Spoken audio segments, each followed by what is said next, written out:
आलं लक्षामध्ये. म्हणजे आता कसं आहे, एवढ्या हे जागा आहेत वेगवेगळ्या डिपार्टमेंटमध्ये की जरुरी नाहीये की तुम्हाला पहिल्याच अटेम्प्टमध्ये, कारण हे बघा डीसीच्या पोस्ट बघितल्या तर महाराष्ट्रामध्ये 4, 5 कधी कधी नसते सुद्धा, म्हणजे जागाच निघत नाही. मग तुम्ही त्या वर्षी डीसी साठी थांबणार आहे का? आता सिव्हिल सर्व्हिस आपल्या एमपीएससी मधून सर्वात टॉपची कोण म्हणतो आपण? डीसी म्हणून. पण तसंच एक्साइज ची पण पोस्ट निघतात, एक्साइज मध्ये पण लोक प्रायोरिटी देतात. त्याचबरोबर रजिस्ट्रारच्या पण पोस्ट निघतात, डीडीआर म्हणतो, तर त्याला पण खूप व्हॅल्यू असते, पण त्याच्या पोस्ट दरवर्षी निघत नाही. आलं लक्षामध्ये.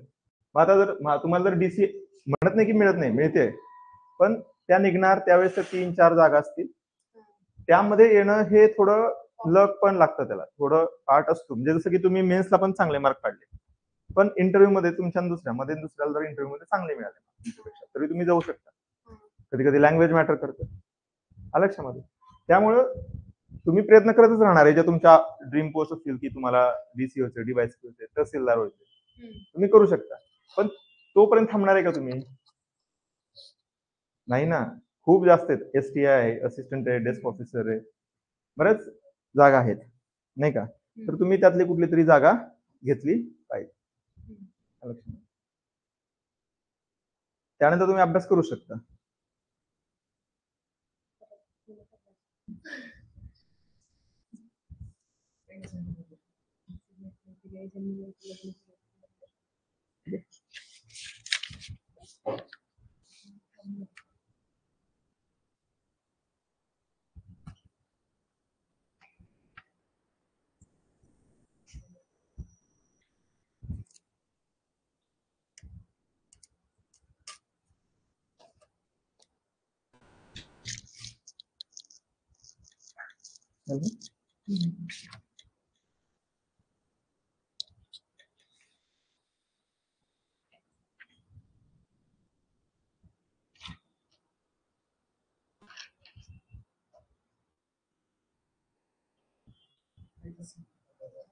ठीक आहे.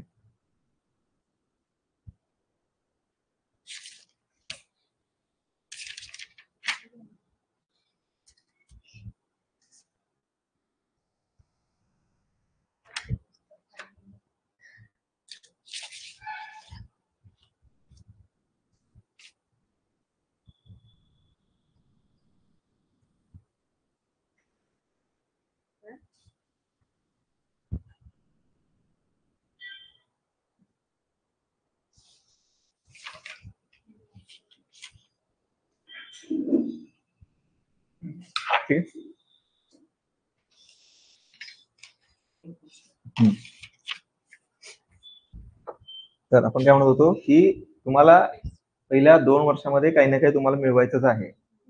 मग ते महानगरपालिका असो, नगरपालिका असो, खूप जागा आहेत महाराष्ट्रामध्ये. नगरपालिका तेवढ्या, महानगरपालिका तेवढ्या, त्यामध्ये पण जागा असतात. लक्षामध्ये. जरुरी नाही की तुम्ही पहिल्याच वर्षी तुम्हाला ही मिळाली पाहिजे. काही ना काही मिळणार. तुम्ही अभ्यास केला तर 100% पहिल्या 3 मध्ये तर तुम्हाला काही ना काही मिळणारच आहे. लक्षात, चांगला अभ्यास झाला. So United Nations development programme. तर युपीएससी एमपीएससी प्रश्न कसे विचारते हे आपण बघत होतो. लक्षामध्ये. आता किती ऑर्गनायझेशन आहेत? खूप जास्त ऑर्गनायझेशन आहेत. आंतरराष्ट्रीय संघटना खूप आहेत. आपल्याला कोणत्या विचारल्या जातात? ज्या सर्वात जास्त महत्वाच्या आहेत. जसं की आता आपण युएन म्हणूया या केसमध्ये. तर युएन हे असे ऑर्गनायझेशन आहे की याच्यावरती तुम्हाला प्रश्न दिसतोच. युएन आणि त्याच्या ज्या आपण म्हणू की इतर संघटना, सहयोगी संघटना ज्या आहेत, त्याच्यावरती तुम्हाला प्रश्न दिसतोच. मग जर युएनचं जरी तुम्ही बघितलं तर खूप संघटना आहेत, त्यांचं कार्य खूप पूर्ण जगामध्ये, युनायटेड नेशनचं. मग त्याच्याशी रिलेटेड कसा प्रश्न विचारू शकतात? लक्षात. म्हणजे जर एखादा टॉपिकवरती तुम्हाला 100% प्रश्न पडणार आहे, तर तुम्ही तो टॉपिक कसा केला पाहिजे? पूर्ण बाजूने सगळ्या केला पाहिजे. म्हणजे तुम्हाला काय पाहिजे? युएनची थोडी हिस्ट्री माहित पाहिजे. लक्षात. हिस्ट्री माहित पाहिजे. त्याशी रिलेटेड जीके ची काही माहिती माहित पाहिजे तुम्हाला. लक्षात. त्याचं स्ट्रक्चर माहित पाहिजे तुम्हाला. लक्षात. तो हा टॉपिक आपल्याला पॉलिटीमध्ये पण येतो. हा टॉपिक तुम्हाला इकॉनॉमीच्या डेव्हलपमेंट प्रोग्राम्स वगैरे मध्ये येतो, कारण ह्युमन डेव्हलपमेंट इंडेक्स वगैरे जे UNDP जारी करतं हे ऍक्च्युली युएनच्या म्हणजे युएनचाच पार्ट आहे असं म्हणा तुम्ही. कारण लिहिलंय काय युनायटेड नेशन्स डेव्हलपमेंट प्रोग्राम. लक्षामध्ये. मग याच्या जर तुम्ही सर्व बाजू एकदाच क्लिअर केल्या प्रॉपर तर तुम्हाला याचे प्रश्न 100% सुटणार आहेत आणि प्रश्न अतिशय साधे असतात. म्हणजे कसं आहे आता इथं विचारतील UNDPचं हेडक्वार्टर. ठीक आहे. आता जर का असा प्रश्न जर डायरेक्ट तुम्हाला कसं की हेडक्वार्टर कुठे 4 ऑप्शन पूर्वी विचारायचे की UNDPचं हेडक्वार्टर कुठे आहे 1, 2, 3, 4 असे 4 ऑप्शन द्यायचे. आता तसं नाही विचारणार. आता तुम्हाला विचारतील पहिलं की UNDPचं हेडक्वार्टर या ठिकाणी आहे. दुसरं याची स्थापना या वर्षी झाली. तिसरं अजून काय चौथं काय आणि मग त्यामधलं तुम्हाला ABBC ACD ABCD असं ऑप्शन निवडायला होतं. तुम्ही जर नीट ऑब्झर्व केलं तुम्हाला 4 पैकी 2 परफेक्ट माहित असतील ना तर तुमचं उत्तरापर्यंत तुम्ही येता. आपण उदाहरण घेतलं होतं ताशाला लक्षामध्ये. सो तुम्हाला जेवढा त्याचा फॅक्च्युअल डेटा माहिती आहे त्याचा तुम्हाला फायदा जास्त होणार आहे. म्हणजे तुम्हाला काय करायचं आहे ज्या इम्पॉर्टंट ऑर्गनायझेशन आहे त्याचं थोडं डिटेलिंग तुम्हाला माहित पाहिजे. त्याचबरोबर त्यांचं विजन माहित पाहिजे तुम्हाला. त्याचबरोबर कधी कधी प्रश्न असतात ते थेरॉटिकल येतात लक्षामध्ये. म्हणजे त्यांचं कार्य काय आहे. आपण आता इथं बघूया एखादा प्रश्न असेल तर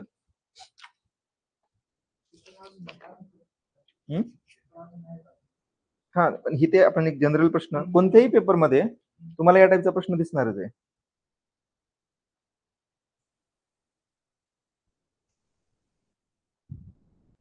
आता हे बघा की विशेष हा आपला सिलेबस म्हणजे अजून आपलं झालेलं नाहीये पण हा टॉपिक बघा special area development programme has been formulated. हा एक प्रोग्राम आहे तो कशासाठी बनवला बहुत पॉवर्टी इरेडिकेशन दारिद्र्य निर्मूलन करण्यासाठी. परत आदिवासी भागांचा डोंगराळ भागाचा विकास करण्यासाठी. तिसरा दुष्काळग्रस्त भागाचा विकास करण्यासाठी ग्रामीण भागात औद्योगिकरण. आता तुम्ही जर ह्या बघितलं तर सगळे जे टॉपिक आहेत ते थोडे थोडे संलग्न वाटतात लक्षामध्ये. म्हणजे हा थेरॉटिकल आहे. तुम्हाला इथं कुठं हेडक्वार्टर विचारले का काय विचारले का तुम्हाला जनरली एक ओव्हरव्ह्यू ह्या योजनेचा माहित पाहिजे तर तुम्ही या प्रश्नाच्या उत्तरापर्यंत जाऊ शकता.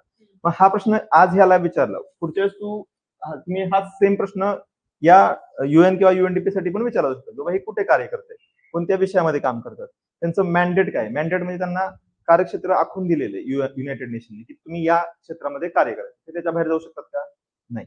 मग त्याच्याशी रिलेटेड पण प्रश्न येऊ शकतात.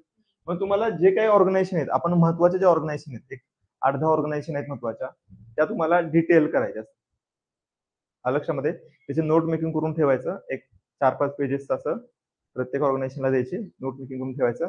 तुम्हाला ते पूर्ण एक्झाम मध्ये प्रत्येक एक्झाम मध्ये 4-5 मार्क देणार लक्षामध्ये. म्हणजे तुम्ही हे आपण आतापर्यंत जे केलं ते 2 मार्क्स प्लस ह्याचे 4 मार्क. हे 4 मार्क का तर हे पॉलिटीमध्ये येतील डेव्हलपमेंट प्रोग्राम्स मध्ये येतील जीकेचा पार्ट म्हणून येईल लक्षामध्ये. सो 100 पैकी आपण 6 मार्क्स तर क्लिअर करायला चाललोय. जर तुम्ही व्यवस्थित जर पॉइंट वाईज करत गेला ठीक आहे तर तुम्हाला हे इझिली मिळतात ना. ठीक आहे. तर आता आपण बघूया UNDP. त्याचा फुल फॉर्म काय युनायटेड नेशन डेव्हलपमेंट प्रोग्राम. आपण त्याच्या आधी बघूया युनायटेड नेशन्स. आणि आपण लास्ट टाइम जेव्हा लेक्चर पूर्ण करतो त्यावेळेस मी तुम्हाला विचारलं होतं ते युनायटेड नेशन ऐकलंय का तुम्ही. ऐकलंय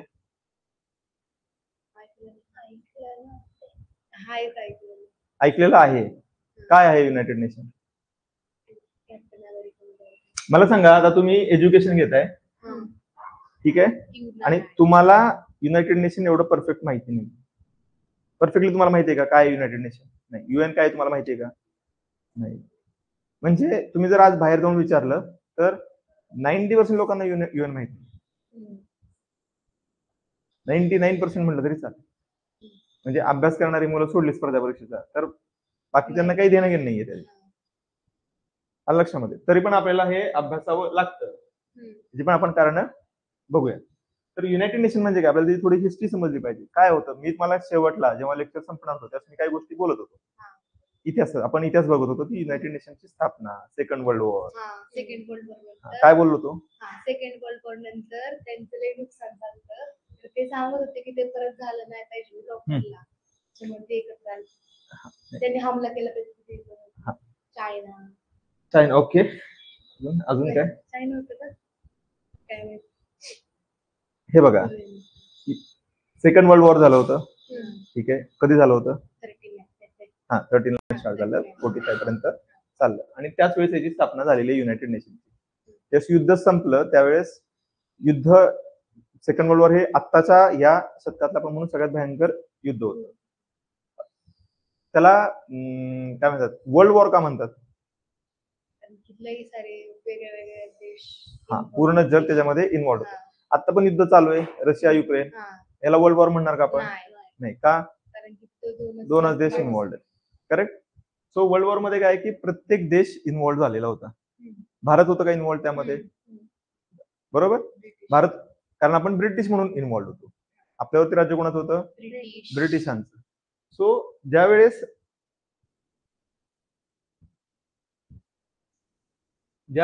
सेकंड वर्ल्ड वॉर संपलं, ठीक आहे, ओव्हर झालं, त्यावेळेस त्यांना एक प्रश्न होता, कारण नुकसान सगळ्यांचं झालेलं होतं. त्यामध्ये जे जिंकलेले होते युके, त्यावेळेसचा अमेरिका म्हणा सुपर पॉवर. आता कसं युएसएचं स्टेटस आहे तसं यांचं स्टेटस होतं. तुम्ही फ्रान्स घ्या, ठीक आहे, युएसए, रशिया. आणि लक्षात घ्या, आता युएसए आणि रशिया आपण दुश्मन म्हणतो. सेकंड वर्ल्ड मध्ये एकत्र लढलेले ते,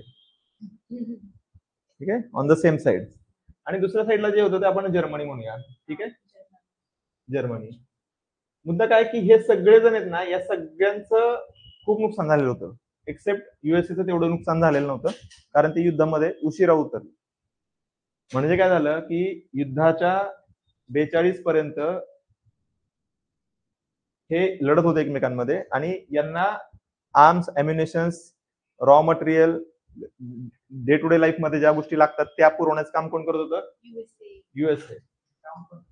हा, आणि मॅपवरती जर तुम्ही बघितलं तर पूर्ण अटलांटिक महासागर आहे. म्हणजे अमेरिकन कॉन्टिनेंट हे युद्धापासून सेकंड वर्ल्ड वॉर मध्ये नव्हतंच, युद्धाचा पार्टच नव्हतं ते. आणि ते काय करत होतं, ज्यांनी मागल त्याला रॉ मटेरियल एकदम हाय प्राइस वरती विकत होतं. त्यांनी त्यामधून खूप पैसा कमवला. आणि युद्धामध्ये कसं, युद्ध चालू असताना तुम्हाला घ्यावंच लागणार त्या वस्तू. आर्म्स घ्यावे लागणार, अम्युनिशन घ्यावे लागणार, रॉ मटेरियल, खाणं पिणं, सगळ्या गोष्टी तुम्हाला घ्याव्या लागणार, कपडे हे ते सगळं तुम्हाला घ्यावं लागणार. आणि हे सर्व गोष्टी युएसए सप्लाय करत होतं वर्ल्ड सगळ्यांना. म्हणून आत्ताचा जो युएसए क्रिएट झालाय त्याचं कारण एका जागतिक युद्धामध्ये पूर्ण जगाला माल सप्लाय केलेला आहे. आणि युद्धाच्या काळामध्ये कोणी क्वालिटी वगैरे बघत नाही, बनवा लवकर पाठवा. तो एकदम प्रॉफिट मध्ये त्यांनी आले. त्यानंतर म्हणजे याची पूर्ण जी पॉवर होती ती इकडे शिफ्ट झाली. लक्षामध्ये. आता या सगळ्यांना माहित होतं नुकसान खूप झालेलं आहे, पण आता एक नवीन दादा निर्माण झाला होता आंतरराष्ट्रीय राजकारणामध्ये, युएसए. कारण आता जर कोणाला यांना जर का पुन्हा आपल्याला स्वतःला डेव्हलप करायचं असेल तर त्यांना कोणाची तरी गरज लागणार होती. मग ते कोण आहे तो देश? तो देश आहे युएसए. मग या सगळ्यांनी मिळून काय ठरवलं की आपण आता एक नवीन संघटना निर्माण करायची. कशासाठी? युद्ध नाही झालं पाहिजे. त्यासाठी युद्ध नाही झालं पाहिजे. त्याचबरोबर अजून काय कशासाठी असेल? अजून कोणती कारण असतील? कारण आता अमेरिकनची जर तुम्ही हिस्ट्री लक्षात घेतली तर अमेरिका एक स्वतः कॉलनी होता युपीची, म्हणजे इंग्लंडची स्वतः एक कॉलनी होता. त्यावेळेस हे वसाहतवाद वगैरे सगळ्यांचा तो विरोधक होता. लक्षामध्ये. त्यामुळे आता तुम्हाला वसाहतवाद तर निर्माण करता येणार आहे का? नाही. आता तुम्हाला नवीन वर्ल्ड ऑर्डर पाहिजे. पण जुन्या सिस्टीम मधून जो प्रॉफिट मिळत होता, जुनी कोणती सिस्टीम होती? वसाहती निर्माण करायच्या, त्यांच्यावरती राज्य करायचं, रॉ मटेरियल तिथून कलेक्ट करायचं. ठीक आहे. याचा फायदा तर त्यांना घ्यायचा आहे. युद्ध नाही झालं पाहिजे, वसाहती पण नाही झाल्या पाहिजे. मग यांनी सांगितलं या देशांना की तुम्ही तुमच्या वसाहतींना स्वातंत्र्य दिलं पाहिजे. लक्षात. मग वसाहती कोण होतो? आपण वसाहती होतो, बरोबर आहे. श्रीलंका, भारत, पाकिस्तान आहे, बांगलादेश आहे, त्याचबरोबर बाकीचे पण देश आहेत. लक्षात. ह्या सगळ्या जण वसाहती होत्या. लक्षामध्ये. सो या सगळ्यांना स्वातंत्र्य देणं ही त्यांची अट होती. सो आपण जे म्हणतो की आपण काय त्याला अहिंसक मार्गाने ब्रिटिशांना हकलून दिलं, तर ते तितकंसं खरं आहे का? नाही. कारण कोणी एवढं आउटपुट देणारा देश सोडून देईल का इझिली? लक्षामध्ये, कारण काय, भारताची लोकसंख्या त्या काळात पण जास्त होती त्यावेळेसच्या मानाने. हा. एवढी लोकसंख्या आहे, फर्टाईल लँड आहे, कोणी कुठं राज्य करायला का जातं किंवा तिथे आर्थिक फायदा घेण्यासाठी का जातं? तर तिथं काय असलं पाहिजे? नॅचरल रिसोर्सेस भरपूर पाहिजेत, खनिज संपत्ती पाहिजे. भारतामध्ये आहे का? हा. आहे, भरपूर आहे. त्यानंतर कशासाठी जाईल? पहिलं खनिज संपत्ती, आपण नॅचरल रिसोर्सेस. त्यानंतर अजून कशासाठी जाईल? फर्टाईल लँड आपण म्हणू, कारण आपल्या इथे भारतामध्ये तुम्ही जर बघितलं तर पूर्ण भारत, किनारपट्टी सोडली तर पूर्ण भारत हा सुजलाम सुफलाम. रिव्हर्स आहेत, नॉर्थ मध्ये गेला गंगा यमुना रिव्हर बेसिन आहे, साऊथ मध्ये आला तुम्हाला गोदावरी आहे, खाली पूर्ण एक एक करत आपण कावेरी पर्यंत जातो. सो जमीन खूप फर्टाईल आहे. तुम्ही त्या प्रमाणामध्ये जर तुम्ही चायनाचा पार्ट घेतला तर चायनामध्ये बराच पार्ट आहे तो इनहॅबिट म्हणजे वाळवंट येतो, तुम्हाला एरिया खूप मोठा दिसतो. किंवा रशिया तुम्हाला एवढा मोठा दिसतो, पण हा पूर्ण पार्ट आहे रशियाचा इकडचा, हा पूर्ण बर्फाच्या तिथे. पण भारतामध्ये असा कोणता पार्ट नाही, सगळी जमीन वापरण्यासारखी आहे. सो तुम्हाला फर्टाईल लँड आहे, ठीक आहे. अजून काय लागतं?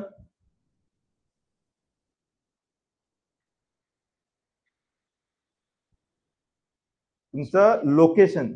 तुम्ही आता बघा, लोकेशन आपलं जर हिंदी महासागरातलं बघितलं तर हे बघा, हे लोकेशन आहे या पूर्ण ओशन वरती, या पूर्ण ओशनच्या मध्ये जर बघितलं, हा इंडियन ओशन आहे. याच्यामध्ये पूर्ण कंट्रोल आपला येतो, कारण आपली लोकेशन एवढी परफेक्ट आहे यामध्ये की बाकी कोणाची बघा, इकडे बघा तुम्ही पाकिस्तान नाही, आपण इथूनच कट करू ना त्याला. लक्षात येतं तुम्हाला? तर जॉग्राफिकली जर तुम्ही बघितलं कुठल्याही देशाला, आणि आपले इथे अंदमान निकोबार जे आयलंड आहेत हे इथे छोटे छोटे छोटे दिसत असतील तुम्हाला, याच्यामुळे ना हा पार्ट पण आपला कंट्रोलमध्ये येतो. आणि इथून पूर्ण कोणाला काय करायचं असेल ना तर त्यांना कंपल्सरी, म्हणून आपण तुम्ही ऐकत असाल की श्रीलंकेमध्ये चायना इन्व्हेस्ट करतोय, त्यांना डेट ट्रॅप मध्ये अडकवले का? कारण त्यांना इथे एक पॉइंट पाहिजे जो कंट्रोल करेल आपल्याला, आपल्या नेव्हीला. लक्षामध्ये. सो भारताची जी जॉग्राफिकल लोकेशन आहे ही एकदम परफेक्ट आहे, म्हणून आपण याला काय म्हणतो? भारतीय द्वीपकल्प. द्वीप सब कॉन्टिनेंट म्हणतो भारत. सब कॉन्टिनेंट इंग्लिश मध्ये सब कॉन्टिनेंट. कॉन्टिनेंट म्हणजे काय? खंड. किती खंड आहेत? ओके, भारत खंड आहे का? मग काय म्हणतो आपण त्याला? सब कॉन्टिनेंट. कॉन्टिनेंटच आहे आपण एक प्रकारे. लक्षामध्ये समजते तुम्हाला? तर त्याची जॉग्राफिकल लोकेशन पण खूप महत्वाची आहे. आणखी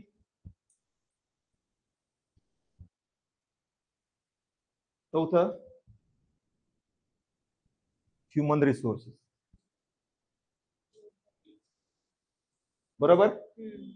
आता हे सर्व जे कॅरेक्टर्स आहेत ते भारतामध्ये भरपूर प्रमाणामध्ये होते. लक्षामध्ये. मग एवढे सगळे रिसोर्सेस, एवढं सगळं असताना ते भारताला का स्वातंत्र्य देतील? महत्वाचा मुद्दा आहे. त्यांना द्यायचं असतं तर ते आधीच दिलं असतं. लक्षामध्ये. आणि त्यांनी स्वातंत्र्य देण्यासाठी थोडी ना इथे एवढं युद्ध केली, नाही का? तर रिझन काय होतं? तर जगामध्ये वर्ल्ड वॉर नंतर एक अवेअरनेस क्रिएट झाला होता. आपल्या इथले बरेच लोक युरोपमध्ये जात होते. सोव्हिएत युनियन जे USSR म्हणतो, आताचा जो रशिया आहे, त्याच्यामध्ये साम्यवादाची चळवळ आलेली होती. त्यांचा विरोध होता या गोष्टींना. लक्षामध्ये. त्यामुळे जर तुम्ही बघितलं तर आपल्या पण देशामध्ये रिव्होल्युशनरी गट निर्माण झाले होते 1910 1920 नंतर. भगतसिंग वगैरे आपण गोष्टी ऐकतो. आणि हे काय होते? हे अटॅक करायला म्हणजे आर्म्स अँड अम्युनिशन घ्यायला रेडी होते त्यावेळेस. लक्षामध्ये. तर आता सेकंड वर्ल्ड वॉर पर्यंत ठीक आहे की गव्हर्नमेंट कंट्रोल करू शकत होतं ताकदीनं, पण नंतर करू शकणार नाही. त्यांना माहिती की बरंच सैनिक त्यांचं मेलेलं आहे. आता भारतासारख्या मोठ्या देशाला आपण पॉवरनी कंट्रोल करू शकत नाही. आणि हे ऑलमोस्ट सर्व ज्यांना आपण सो कॉल्ड डेव्हलप्ड नेशन म्हणतो, काय सो कॉल्ड जे डेव्हलप नेशन आहेत त्या सगळ्यांनाही माहित होतं की आपण आता यांना फोर्सफुली कंट्रोल नाही करू शकत. मग आता एक नवीन न्यू वर्ल्ड ऑर्डर कारण आता नवीन वर्ल्ड ऑर्डर मध्ये कोण दादा कोण होता आता USA. लक्षामध्ये, तर त्यांना आता एक नवीन वर्ल्ड ऑर्डर क्रिएट करायची होती ज्यामध्ये जुनी सिस्टीम राहिली पाहिजे पण त्याला मुलामा वेगळा पाहिजे. कारण आता तुम्ही कुठल्याही देशाला पहिल्यासारखं पारतंत्र्यात टाकून त्यांना एक्सप्लॉइट नाही करू शकत. लक्षामध्ये बरोबर आहे. मग आता एक सॉफिस्टिकेटेड सिस्टीम क्रिएट करायची. आणि त्याचाच एक भाग होतं की सर्व जे देश आहेत त्याबरोबर कसे ते काही देश हे आहेत, इकडचे पण देश आहेत, USA आहे, त्याचबरोबर रशिया वगैरे आहे. हे सर्वच देश आहेत. त्या सर्वच देशांना एक सिस्टीम पाहिजे होती की जिथे परत युद्ध नाही झाली पाहिजे. कारण सेकंड वर्ल्ड वॉर मध्ये त्यांनी खूप जास्त नुकसान पाहिलेलं होतं. युरोप पूर्ण उद्ध्वस्त झालेला होता. लक्षामध्ये. मग त्यांनी ठरवलं की आपल्याला एक नवीन सिस्टीम पाहिजे जी सिस्टीम आपल्याला सगळे एकत्र येतील आणि चर्चेच्या मार्गाने प्रश्न सोडवतो. जगामध्ये कुठं युद्ध होणार नाही याची काळजी घेते. म्हणून त्यांनी काय निर्माण केलं होतं, युनायटेड नेशन. ठीक आहे. आता जो आपण UNDP बघतो हा आपण काल काय लिहिलं होतं, एक UNDP बद्दल लिहिलं होतं आपण, काय लिहिलं होतं का? Okay. Economic and social council. Economic social council हा युएनचा घटक आहे आणि याच्या अंडर येते UNDP. लिहिलं होतं ना? त्याच्यानंतर HDI. बरोबर. तर UNDP म्हणजे काय, United Nations development programme. So याच्या नावातून तुम्हाला काय समजतंय?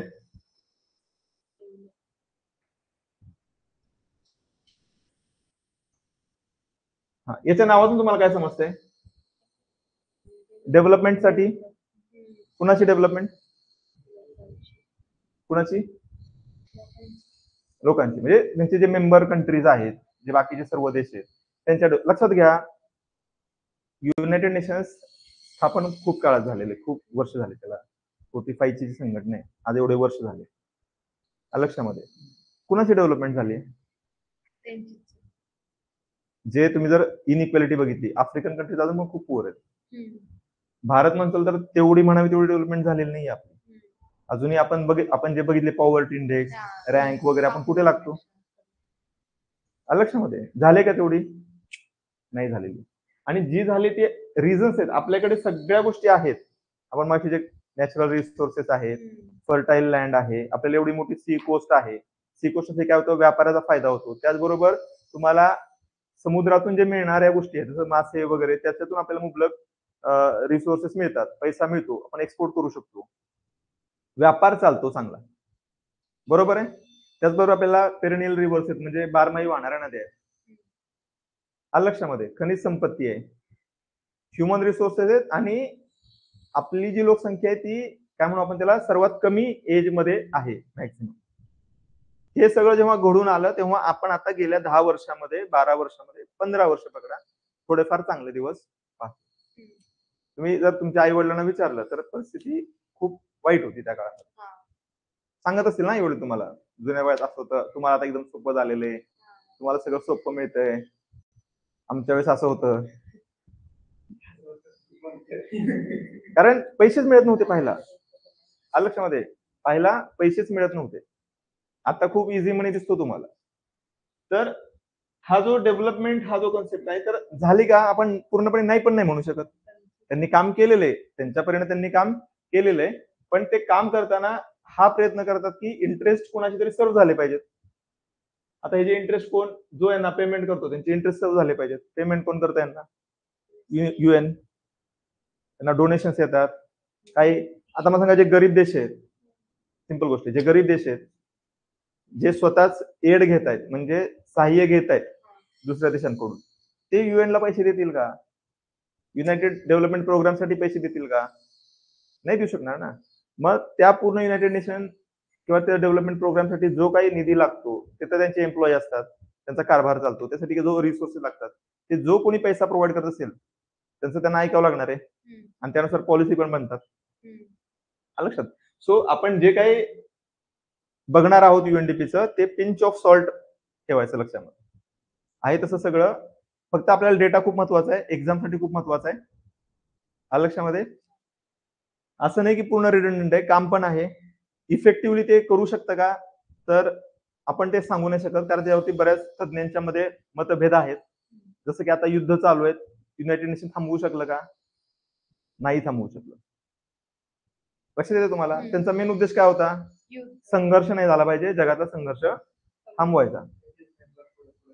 हा, आणि जर तुम्ही आता बघितलं तर युक्रेनचं जे वॉर चालू आहे त्यामध्ये कोण कोण आहे ऍक्च्युली? कोण लढतंय? रशिया वर्सेस युएसए लढतंय. युक्रेनचे मागे कोण आहे? गंगाधरी शक्तिमान आहे ना. आलं लक्षामध्ये? कोणतरी मागे आहे, नाहीतर युक्रेनची तेवढी ताकद आहे का? बिलकुल नाहीये. आलं लक्षामध्ये? तर त्यामधून आता तो एक वेगळा पार्ट आहे, आपण त्याला काहीतरी करंट अफेअर म्हणून घेऊया, आता त्यामध्ये नको जायला. ठीक आहे. सो आपण आता युएनडीपीचे ह्युमन डेव्हलपमेंट इंडेक्स वगैरे जे बनवतं युएनडीपी ते बघूया. त्याच्या आधी थोडं युएनडीपी विषयी लिहून घ्या आणि थोडक्यात लिहायचं, खूप जास्त हे नाही करायचं. हा, हे लिहून घ्या पहिल्यांदा युएनडीपी विषयी, त्याचा फुल फॉर्म लिहून घ्या, प्रत्येक शब्द माहित पाहिजे तुम्हाला. आलं लक्षामध्ये?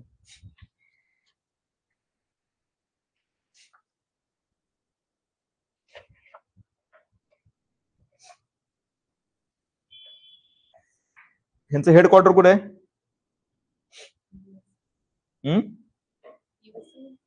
युएसए मध्ये आहे. ओके, लिहिलं काय? हा, हेडक्वार्टर लिहा न्यूयॉर्क. माहिती पाहिजे.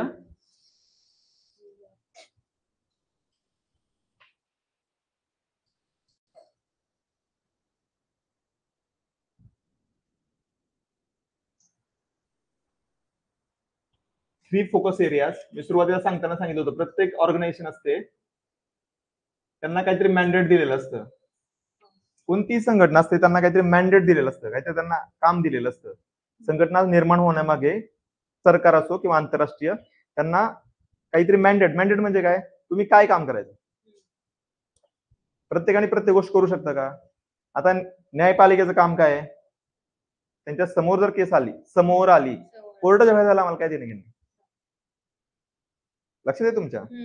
कुणी जर समोर केस घेऊन आली तर मग ते मेरिट्स डिमेरिट्स बघणार त्याचे आणि मग न्याय निवाडा करणार. कोर्टच्या बाहेर ते काय करू शकतात का? नाही. प्रत्येक ऑफिस असते, तुम्ही महानगरपालिकेत गेला, महानगरपालिकेत एवढे एवढे डिपार्टमेंट असतात. हा, तर तुम्ही जर एक डिपार्टमेंट आहे ऑडिटचं, दुसरं डिपार्टमेंट आहे सपोज आपण वेस्ट मॅनेजमेंटचं, तर वेस्ट मॅनेजमेंट डिपार्टमेंटमध्ये जाऊन तुम्ही ऑडिटचे प्रश्न विचारू शकता का? त्यांचं काम तेवढंच आहे, तुम्ही तिथं त्याच प्रश्न घेऊन जाऊ शकता. लक्षामध्ये? तसं प्रत्येक ऑर्गनायझेशनचं काही ना काही मॅन्डेट असतं. तुम्हाला कोणत्याही ऑर्गनायझेशनचं मॅन्डेट माहित असणं गरजेचं, की ती एक्झॅक्टली काय करते. लक्षामध्ये? एक्झॅक्टली त्या संस्थेचं काम काय आहे. तर लिहून घ्या थ्री फोकस एरियाज. पहिला sustainable development.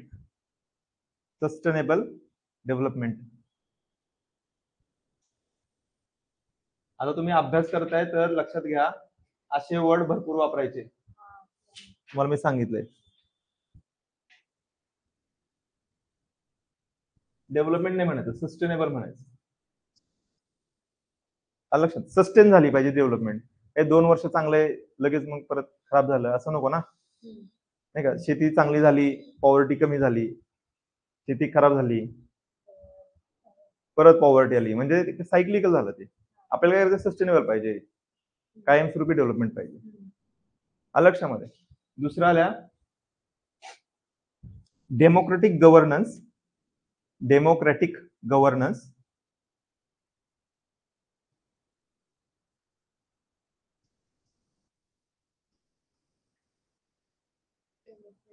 Governance and peace building.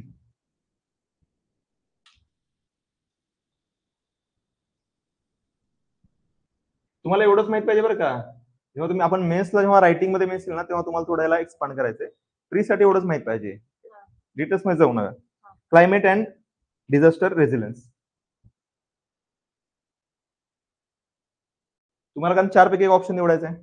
तुम्हाला माहित पाहिजे काय, हा क्लायमेट आहे, काहीतरी आहे बाबा. लक्षामध्ये?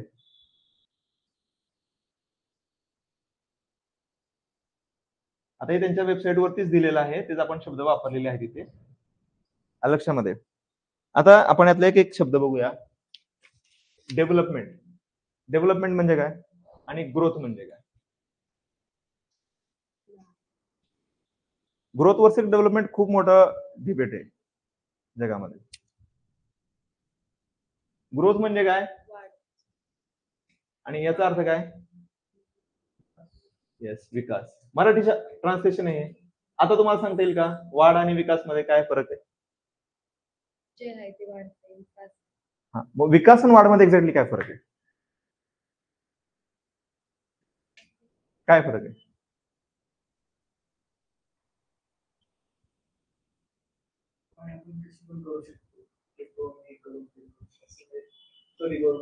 वाढवू शकतो. ओके. हा, विकास करण्यासाठी आपल्याला स्वतःला काम करावं लागतं.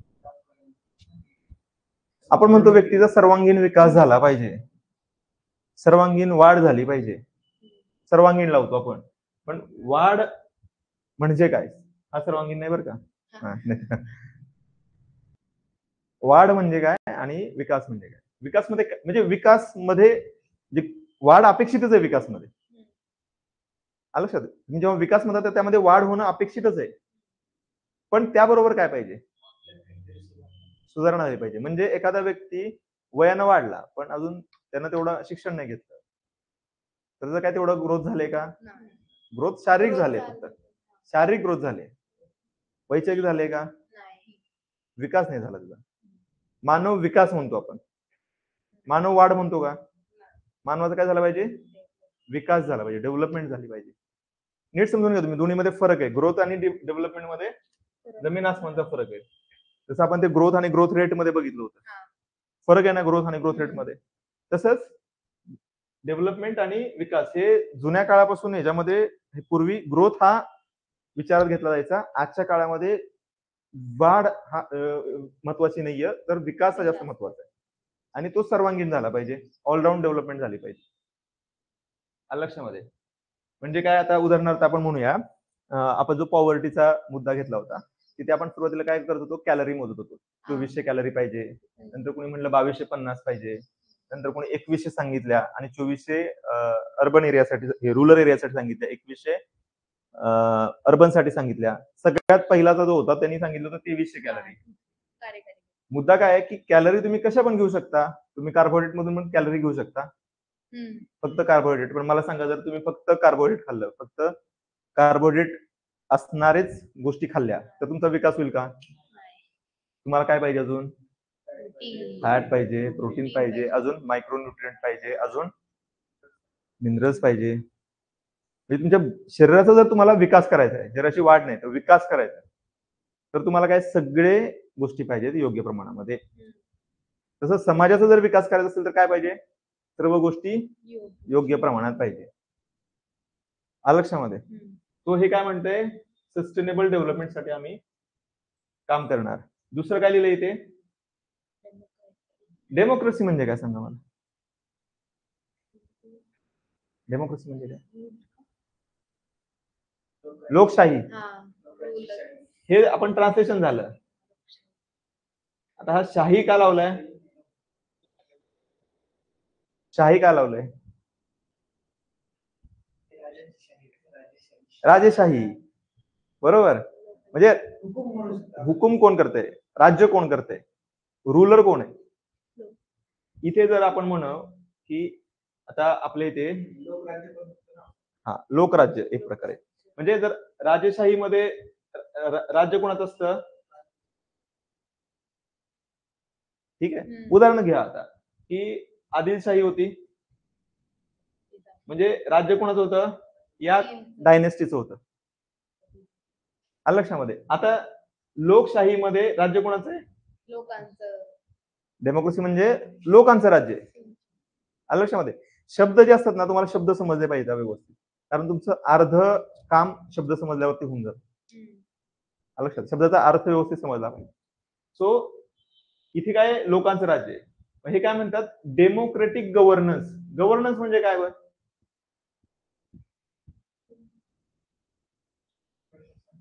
प्रशासन. बरोबर. प्रशासन म्हणजे काय? ब्युरोक्रेसी आपण म्हणतो.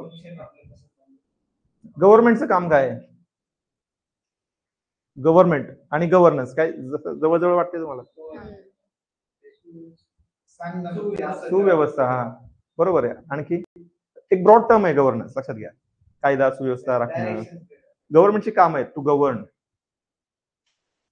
लक्षामध्ये आपण ह्याच्यावरती परत बघणार आहोत, जेव्हा पॉलिटी बघू त्यावेळेस आपण या गोष्टी बघूया, गव्हर्नमेंट गव्हर्नन्स. पण हे काय म्हणते? डेमोक्रेटिक गव्हर्नन्स म्हणताय. लक्षात घ्या, एखादी जिथं राजेशाही, जसं की आपण आता सौदी पाहिलं, सौदी अरेबिया, इथे काय डेमोक्रेसी आहे का?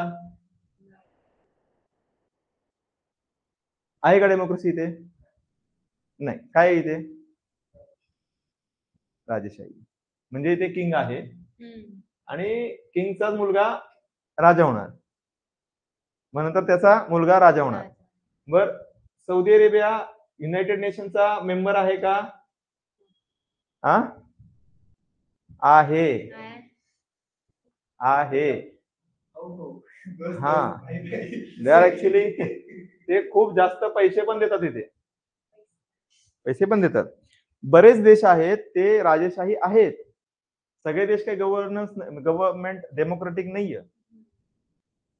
लक्षामध्ये नीट समजून घ्या. आता भूतानमध्ये पण काल परवापर्यंत काय होतं? राजाच होता ना सर्व. नेपाळमध्ये, हा, नेपाळमध्ये पण राजा होता. तुम्ही चायनामध्ये घ्या, चायनामध्ये डेमोक्रेसी आहे का? आता मला सांगा, उदाहरण मी सांगतो. भारतामध्ये सपोज एकच पार्टी आहे, काँग्रेस. डेमोक्रेसी आहे का? आता जर असं समजा की एकच पार्टी आहे भारतामध्ये, आपण म्हणू काँग्रेस और बीजेपी, कोणी पण घ्या, पण एकच पार्टी आहे, दुसरी पार्टीच नाहीये. आता तुम्ही दरवर्षाने इलेक्शन घडताय, लोक वोट पण टाकतायत आणि प्रत्येक वेळेस ही पार्टी निवडून येते. एकच पार्टी आहे, तीच इलेक्शन लढते. इलेक्शन होत आहे, ही निवडून येते दरवेळेस. डेमोक्रेसी आहे का? लक्षात, रेस एकाचीच चालू आहे. लक्षात घ्या, रेस चालू आहे, एकच पळतोय आणि तो पहिला पण येतोय, पहिला येतोय तो. लक्षात. म्हणजे चायनामध्ये तुम्ही डेमोक्रेसी म्हणणार का? पण डेमोक्रेसीला काय लागतंय समजून घ्या. लोकांचं राज्य म्हणजे काय?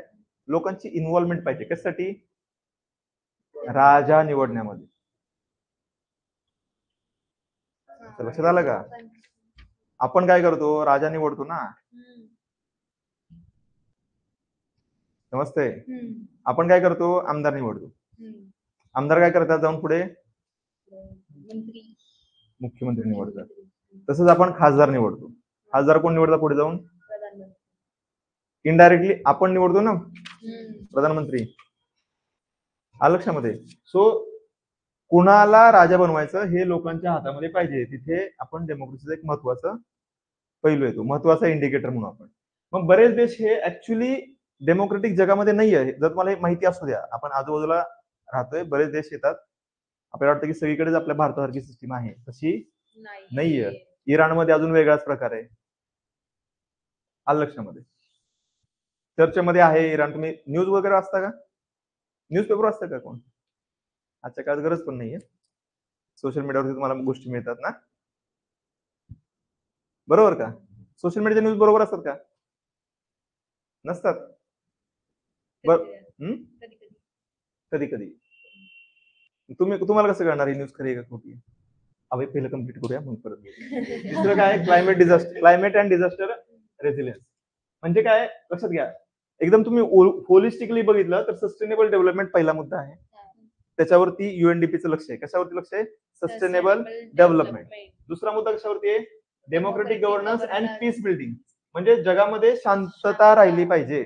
आणि तिसरा मुद्दा आहे क्लायमेट अँड डिझास्टर रेझिलियन्स, म्हणजे क्लायमेट चेंज चाललाय बाबा, नाही का? तर त्याच्या अगेन्स्ट आपण चांगले काम केलं पाहिजे, क्लायमेट चेंज नाही झाला पाहिजे वगैरे, असं एकदम होलिस्टिक त्यांचं म्हणणं आहे. तर हे 3 फक्त लिहून घेतलेले आहेत ना तुम्ही? पुढे लिहा. हे काय प्रमोट करतं अजून? आता हे 3 व्यतिरिक्त त्याच्या प्रत्येक कामामध्ये ना जेंडर न्यूट्रलिटी असते. ठीक आहे, कारण हे शब्द का माहित पाहिजे, कारण का हे त्या रिलेटेड इंडेक्स पण जारी करतात, जेंडर डेव्हलपमेंट इंडेक्स वगैरे पण जारी करतात. मग ते कसं समजणार? तर ते म्हणणार आम्ही जेंडर न्यूट्रलिटी फॉलो करतो ना. काय आहे जेंडर न्यूट्रलिटी म्हणजे? Equality, sorry, equality, not neutrality. हा, सर्व काय आहे जेंडर सगळ्यांना इक्वल राईट्स म्हणजे काय? आता नाही आहेत का भारतामध्ये इक्वल राईट? मेल फिमेल आणि others. Okay, irrespective of gender equality पाहिजे म्हणजे काय पाहिजे? भारतामध्ये आता इक्वॅलिटी आहे का?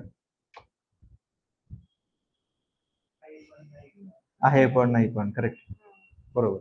मग तुम्ही असलेलं उदाहरण द्या, कुठे आहे इक्वॅलिटी आपल्या इथे? इक्वॅलिटी कुठे आहे भारतामध्ये? तुम्ही हे लक्षात घ्या, इक्वॅलिटी म्हणजे काय? की तुम्हाला बसमध्ये ते रिझर्वेशन आहे, लक्षात घ्या. जिथं इक्वॅलिटी नाहीये तिथे इक्वॅलिटी आणण्यासाठी दिलं जातं ते रिझर्वेशन. आलं लक्षामध्ये? बस आली तर सगळेजण पहिल्यांदा पळत कोण चढणार आहे? बाय करा मागे, जे स्ट्रॉंग आहेत ते चढणार, बरोबर. मग राहतं कोण मागे? म्हणून ते रिझर्वेशन असं म्हणू आपण. आता ते रिअलिटी काही पण असू द्या, पण रिअलिटी काही पण असू द्या, पण असं आपण अजून करतोय. आलं लक्षामध्ये? मुद्दा तो नाहीये. मुद्दा काय आहे की जेंडर इक्वॅलिटी म्हणजे काय? महत्वाच्या गोष्टी की तुम्हाला काम करायचा अधिकार आहे. तुम्हाला काम मिळते का? पाहिजे ते तुम्ही काम करू शकता का? आता काम करू शकता का स्त्रिया भारतामध्ये? पूर्वीच्या आत्तामध्ये फरक आहे, फरक आहे. फरक. पूर्वी थोडं कमी करू शकत होत्या, आता थोडा करायला लागले. तसं पाहायला गेलं तर कायद्यानं स्त्रियांना भारतामध्ये कुठेच बंधन नव्हतं, कुणालाच बंधन नव्हतं. आता मी उदाहरण देतो की युएसए आहे, ते युएसए सोडा, सौदी अरेबिया मागच्या वर्षी बायकांना ड्रायव्हिंगची परवानगी दिली का? मागच्या वर्षीपर्यंत त्या ड्राईव्ह करू शकत नव्हत्या. हा, विदाउट गैरमेहरम म्हणतात त्याला. गैरमेहरम म्हणजे काय? मेहरम म्हणजे काय असतंय की तुमच्या घरातलं कोणीतरी पुरुष तुमच्या बरोबर असेल तर तुम्ही जाऊ शकणार बाहेर, एकटा नाही जाऊ शकणार. हा, काय काय काय काय नाही नाही, कोणतरी असणार ना रिलेटिव्ह, सगळे पुरुष कसे मरतील ना?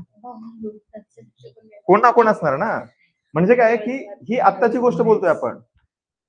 लक्षामध्ये मागच्या वर्षी न्यूज आली होती की जसं की आता मुस्लिम हे जातात मक्काला जातात, ठीक आहे. काय आहे वर मक्का मदिना? त्यांचं रिलिजियस प्लेस आहे. ऑल ओव्हर द वर्ल्ड जे मुस्लिम आहेत ते मक्का आणि मदिनाला जातात, ठीक आहे. तर त्यांचे जसं आहे की जन्मात एकदा तरी तिथे गेलं पाहिजे, ठीक आहे. मान्यता आहे त्यांच्यामध्ये. पण रूल असा होता की कोणत्याही पुरुषाला जायचं तर ते जाऊ शकत होत्या, पण एकटी स्त्री जाऊ शकत नाही, त्याच्यावर कोणतरी घरातलं पाहिजे. हा, तो वेगळा मुद्दा आहे. आपल्याला मुद्दा फक्त इथं बघायचा इक्वॅलिटीचा. म्हणून मागच्या वर्षी काय केलं गव्हर्नमेंटनं की मुस्लिम स्त्रिया एकट्या जाऊ शकतील असं म्हणून. आता आपले म्हणजे आपल्या इथे सुद्धा ह्या एकट्या जाऊ शकत नव्हत्या. हा, आपल्या इथे सुद्धा तुम्हाला जर हजला जायचं असेल तर तुम्हाला कोणतरी बरोबर, हा, ह्यालाच हज म्हणतात. मक्का मदिनाला जाण्यालाच हज म्हणतात. हज हज हा हा, नाही काय नॉर्मल मदिनामध्ये कोण नॉर्मल फिरायला एवढ्या दूर खर्च करून कोण जाणार आहे नॉर्मल फिरायला? हा, इंडियामध्ये नाही, इंडियामध्ये हा मुद्दा नव्हता. तर तुम्हाला जर का हज साठी जायचं असेल तर तुम्हाला कोणतरी बरोबर व्यक्ती पाहिजे. म्हणजे ही इक्वॅलिटी आहे का? नाही. त्याचबरोबर आपल्या इथे काय काय इक्वॅलिटीचे मुद्दे नव्हते. आपल्या भारतामध्ये भारत जेव्हा स्वतंत्र झाला तेव्हापासूनच स्त्रियांना अलाउड सगळं होतं, पण सोसायटीचा माइंडसेट नव्हता. जर तुम्ही जुन्या काळात गेला 70s 80s मध्ये, तर त्यावेळेस स्त्रीनं नोकरी करणं खूप मोठी गोष्ट होती, अलाउडच करत नव्हते. तुम्ही किती शिका, लग्न झाले की नोकरी बंद. आलं लक्षामध्ये? आता त्यावरती आपण परत बोलूया. पण मुद्दा आहे की इक्वॅलिटी अचीव्ह करायचे यांना, युएनडीपीला, ठीक आहे. का करायचे? तर त्यांनी एक लॉजिक दिलेलं आहे जे की एकदम बरोबर आहे. निम्म्या स्त्री आहेत, निम्मे पुरुष आहेत. जर 50% स्त्रियांनी कामच नाही केलं, म्हणजे 50% पॉप्युलेशन वर्कच नाही करत, मग डेव्हलपमेंट होणार का? बरोबर आहे का? नाही, हे लॉजिक बरोबर आहे का? एकदम बरोबर आहे ना. तुमची 50% पॉप्युलेशन जर वर्कच करत नसेल तर तुम्ही सर्वांगीण विकास कसा साध्य करणार, तुम्ही प्रोग्रेस कशी करणार? लॉजिक बरोबर वाटतंय? बरोबर. पण आता मुद्दा आहे की सध्या जे उरलेले 50% आपण म्हणू हे फिमेल आहेत आणि हे मेल आहेत, ठीक आहे? यांना तरी कुठे जॉब मिळतोय? मुद्दा हाय, तुम्ही नीट लक्षात घ्या. यांना जॉब मिळतोय का? म्हणजे हे जे लॉजिक आहे की 50% पॉप्युलेशन घरी बसली तर म्हणजे असं की खूप काम पडलेलं आहे बाहेर आणि ह्या 50%वर खूप बाबा ओझा यायला लागलाय, त्यांना तरी करू द्या म्हणजे काम पटपट पूर्ण होईल, अशी परिस्थिती आहे का? एवढं काम आहे का? ज्या देश डेव्हलप म्हणतो आपण, जिथे लोकसंख्या अतिशय कमी आहे त्या ठिकाणी तो प्रॉब्लेम येऊ शकतो. लक्षामध्ये तिथे पण येत नाही, पण आपण मान्य करूया. पण जिथे ऑलरेडी पॉप्युलेशन खूप जास्त आहे, त्यातून एक नवीन सोशल प्रॉब्लेम्स वगैरे क्रिएट होतात. पण ठीक आहे, आपण नंतर बघूया तो मुद्दा, हा मुद्दा बघताना. ठीक आहे, तर हे 3 मुद्दे लक्षात ठेवा की तुम्हाला जर मॅन्डेट काय आहे म्हटलं युएनडीपीचं, तर हे 3 मुद्दे आहेत. पुढे लिहून घ्या. हे स्थापना 1965 ची आहे, पण ते झालेली कशी आहे? तर युनायटेड नेशन्स लिहून घ्या.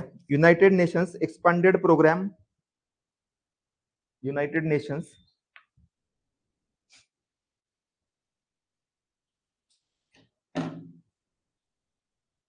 Expanded programme of technical assistance 1949 ला झालेला आहे. कंसामध्ये लिहा त्याच्या पुढे 1949. United Nations expanded programme of technical assistance कंसामध्ये 1949. आणि दुसरा and the United Nations special fund, United Nations special fund, हे कधीच आहे? 1958 आहे.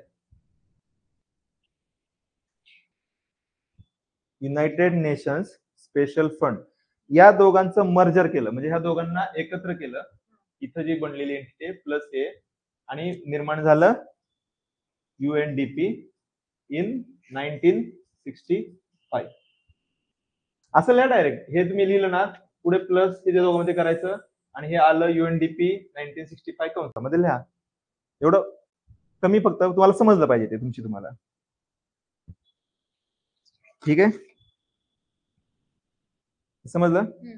हे जे युएनडीपी आहे हे काय करतं? दरवर्षी एक रिपोर्ट जारी करतो, त्याला काय म्हणतो आपण? Human development report. ठीक आहे, त्याच्यामध्ये इंडेक्स आहे त्या रिपोर्टमध्ये, लक्षामध्ये. आणि यांचं एक युएनडीपी इन फोकस हे पण दरवर्षी पब्लिश करतो.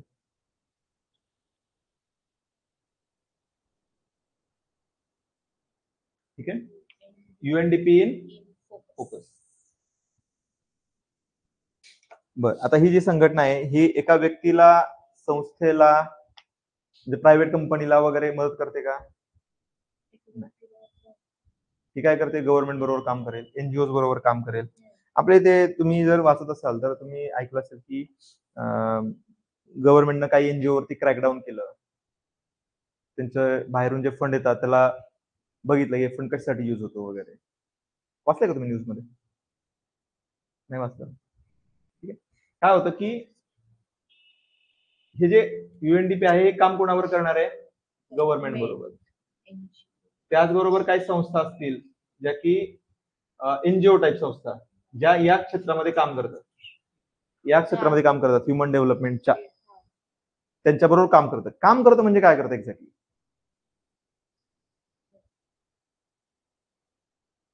काम करतं म्हणजे काय करतं? पैसे देतं. हा, म्हणजे यांना काय करतं? आता सपोज एखादा गव्हर्नमेंट आहे, गरीब आहे, त्यांचे ते खूप उपासमार असेल फॉर एक्झाम्पल, ठीक आहे, किंवा आपण म्हणू की कुपोषण आहे त्यांच्या इथे, मग ते काय करणार? गव्हर्नमेंट यांच्याकडे जाणार, युएनडीपी कडे, म्हणणार आम्हाला मदत करा.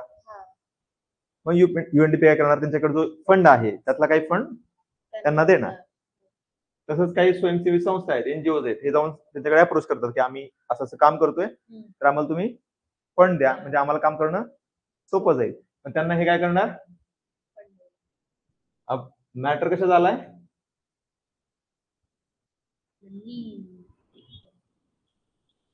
समजलं? पैशाचं मॅटर आले काय होतं, काय होतं, करप्शन येतं ना. पैसे आले की करप्शन येणार, आलं लक्षामध्ये. तर ते सुद्धा इथे आलेलं आहे. कारण कोणत्या देशाला मदत करायची हे ह्यांच्या हातात आहे, सगळ्या देशांना तर मदत करू शकत नाही. आता मी तुम्हाला काय म्हटलं सुरुवातीला, की एक सिस्टीम क्रिएट केली होती पॉवरफुल कंट्री ज्या सेकंड वर्ल्ड वॉर नंतर राहिल्या होत्या, त्यांना आता कंट्रोल पण करायचं होतं. ते कंट्रोल कसं करणार, जर तुम्हाला मदत पाहिजे असेल तर आमचं ऐका, आलं लक्षामध्ये. मग वर्ल्ड बँक आलं, युनायटेड नेशन वर्ल्ड बँक आलं, इकॉनॉमिक IMF आलं, international monetary fund, world bank group, पूर्ण सगळं आलं लक्षामध्ये.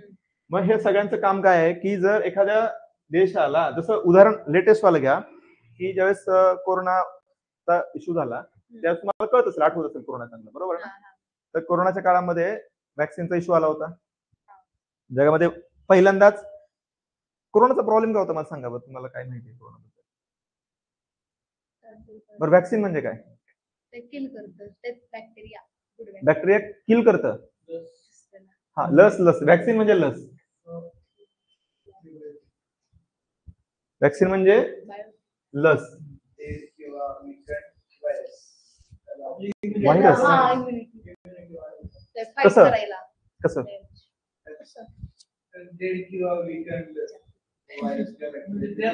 बॅक्टेरिया शरीरात सोडले जातात आणि शरीराची इम्युनिटी पॉवर वाढवते. ओके, म्हणजे शरीर ऑलरेडी फाईट करतंय बॉडी, फाईट करते. प्रत्येक शरीरामध्ये रेजिस्टन्स पॉवर असते एखाद्या अननोन बॉडी बरोबर फाईट करण्याची. आता हे काय असतं, तर बॅक्टेरिया असतील, अजून काय असतंय, ते पूर्ण सगळं मोठं आलं. व्हायरस असेल, फंगाय असतील, जे काय, हे जर सगळ्यात आपण कलेक्टिव्ह म्हटलं तर काय म्हणूया, मायक्रोब. ठीक आहे, ठीक आहे. आता कोरोनाचा एक्झॅक्टली इश्यू काय होता, की कोरोनाचा जो व्हायरस होता तो नवीन आहे, तो मॉडिफाईड आहे. ऍक्च्युली कोरोनाचा व्हायरस म्हणजे सर्दी पडसं येते, आलं लक्षामध्ये. त्याच्यावरती औषध आहे का, सर्दी पडसं औषध आहे का, आहे का? औषध नाहीये. बॉडी त्याला क्युअर करते, लगेच संपतं का ते, नाही. थोडा वेळ आपल्याला त्रास कमी होतो आणि 7-8 दिवसामध्ये सर्दी कमी होते, म्हणजे बॉडी त्याला रेजिस्ट करते. पण हा जो व्हायरस होता तो मॉडिफाय केला होता लॅबमध्ये, कोणीतरी याला मॉडिफाय केलं होतं लॅबमध्ये आणि तो रिलीज झाला, म्हणजे रिलीज केला असेल कोणीतरी, आलं लक्षामध्ये. आता हा रिलीज झाल्यानंतर काय झालं, की नवीन झाला ना तो व्हायरस आता शरीराला. तर हे बघा, बरेच असे रोग आहेत की ज्याच्यामध्ये ऍक्च्युली बरेच लोक गेले असतील जुन्या काळामध्ये, आणि नंतर त्या रोगाविषयी ह्युमन बॉडी कॅपेबल होते त्याला रेजिस्ट करायला, आलं लक्षामध्ये. मग त्या व्हायरसचं महत्व थोडं कमी होतं, कारण बॉडी आपण त्याला रेजिस्ट करू शकतो. परत नवीन कुठला तरी व्हायरस येणार आहे सुरुवातीला, त्यामुळे डेथ होतात. मग प्रत्येक प्राणी त्याला रेजिस्ट करतो, आपणच नाही, वेगवेगळे अॅनिमल्स त्याला रेजिस्ट करत असतात. मग त्यांची बॉडी काय करते, त्याला नॅचरली रेजिस्ट करायला शिकते, आलं लक्षामध्ये. आता हा नवीन आलेला व्हायरस होता आणि बॉडी त्याला रेजिस्ट करायला कॅपेबल नव्हती. 100% आहे का, तर नाही. बरेच लोकांना काही त्रास झालेला नाही, आपल्याला काही त्रास झाला का, नाही. काही लोकांना त्रास झाला की ज्यांची बॉडी त्याला रेजिस्ट नाही करू शकत. मग वॅक्सिन काय करतं, वॅक्सिन मध्ये जो ऑर्गॅनिझम आहे त्याला अर्धवट मेलेला असेल तो, ठीक आहे, त्याला सपोज बॉडीमध्ये इंजेक्ट केलेलं आहे, किंवा डेड असेल तर डेड ऑर्गॅनिझम बॉडीमध्ये इंजेक्ट केला तर आपल्या बॉडीला समजतं की हा एक पदार्थ आलेला आहे की जो फॉरेन बॉडी, म्हणजे बाहेरची बॉडी, आणि ते त्याला किल करायला मेकॅनिझम शोधतात. आता ऑलरेडी तो मेलेला पाठवलाय बॉडीमध्ये, म्हणजे तो काय जगणार, जिवंत होऊन परत काय त्रास देणार आहे का आतमध्ये, नाही. पण यांना समजतं की त्याचं केमिकल स्ट्रक्चर काय एक्झॅक्टली. आता फाईट म्हणजे काय, आपण जसं रस्त्यावरती फाईट करतो अशा प्रकारे फाईट आतमध्ये होत नसते, लक्षात. इट्स ऑल केमिकल लोचा आहे सगळं आतमध्ये, ठीक आहे. मग हे जे ऑर्गॅनिझम आहे त्याचं एक्झॅक्टली केमिकल कॅरेक्टर काय आहे ते बॉडीला समजलं आणि ते डेड आहे त्यामुळे ते हार्मफुल पण नाहीये. बॉडी रेडी होते त्याच्या अगेन्स्ट फाईट करायला. आता जेव्हा रिअल खरा जिवंत आतमध्ये आला तर बॉडी ऑलरेडी माहिती आहे अशा प्रकारचा आला तर आपल्याला काय करायचं, त्याचं एक्झॅक्टली केमिकल कंपोनंट काय आणि आपण त्याला कशा प्रकारे डिफीट करू शकतो. समजतंय लक्षामध्ये? हे बेसिक गोष्टी तुम्हाला माहिती पाहिजेत. तर यामध्ये व्हॅक्सिन डिप्लोमसी झाली होती. भारताने काय केलं त्यावेळेस की बाबा आम्ही तुम्हाला प्रोव्हाइड करू. लक्षामध्ये मग त्यावरून वाद प्रतिवाद वगैरे झाले. मग आपले ते झालं की बाबा कोणकोणत्या कंपन्या होत्या ज्यांनी व्हॅक्सिन बनवल्या होत्या? Serum, Bharat biotech. बरोबर, भारतामध्ये. ठीक आहे. आणखी आणखी हा स्पुटनिक. गुड. ती कोणाची होती? रशिया. गुड. हे असे प्रश्न विचारतात करंट मधले ते. हा प्रश्न विचारतात एक्झाम मध्ये. आपण जे काय बोललो हे व्हॅक्सिन वगैरे हे प्रश्न विचारतात. कारण आता मी एक गोष्ट सांगणार आहे की पहिला पण स्पुटनिक. आणखी फायझर. ठीक आहे. आणखी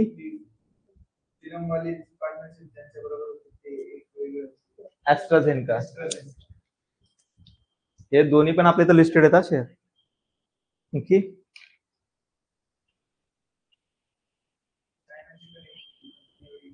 ते गव्हर्नमेंटच कंपन्या सगळ्या. ठीक आहे. म्हणजे काय लक्षात घ्या, USA, युरोपियन कंपनी, रशियन आणि इंडिया. खूप कमी देशांनी हे बनवू शकले. हे प्रायव्हेट कंपनी आहेत. यांचं म्हणणं काय होतं, पैसा बनाले ते अभी प्रत्येक देशाला पाहिजे. आणि मग काय की जे कोणी US कडे जाईल तर हे काय म्हणणार नाही भाई आम्ही कॅपिटलिस्ट आहे, सरकारचं काही से नाहीये, आम्हाला एवढे पैसे पाहिजे. आलं लक्षामध्ये? त्यावेळेस भारतानं काय केलं, हम दे देंगे, फ्री में ले लो. त्यांना फायदा काय होणार होता? त्यांना रिलेशनशिप चांगले होतं. फ्रेंड इन नीड आपण म्हणतो ना त्यासाठी. पण लक्षात घ्या याच वेळेस बरेच देश यांच्याकडे पण गेले होते ना, आम्हाला वॅक्सिन पाहिजे. युनायटेड नेशन कडे गेले असतील, WHO कडे गेले असतील, WHO. ह्या जे आपण बोलतोय ना ऑर्गनायझेशन WHO वगैरे, हे सगळं चांगलं करायचं बरं का डिटेलमध्ये. तर आता यांच्याकडे गेल्यानंतर हे काय करणार आहेत, ते स्वतः थोडीच बनवतात, हे यांच्याकडनंच घेणार आहेत आणि परत पुढे देणार आहेत. लक्षामध्ये यांचं काही सायंटिफिक काही एक्सपेरिमेंट लॅब वगैरे नाहीये, हे या देशांना अवेलेबल करून देणार, ते इथूनच उचलणार आहेत. लक्षात येते? आणि त्यावेळेस मग यांचे जे पॉलिटिकल हेड आहेत, बॉस आहेत, ते कंडिशन्स टाकणार की तुम्हाला जर वॅक्सिन पाहिजे असेल तर आमच्या ह्या गोष्टी मान्य करा. आलं लक्षामध्ये? हा बरोबर, बऱ्याच प्रकारे. आता बांगलादेशमध्ये झालं फॉर एक्झाम्पल, बांगलादेशमध्ये काय झालं, हा बांगलादेशमध्ये काय झालं,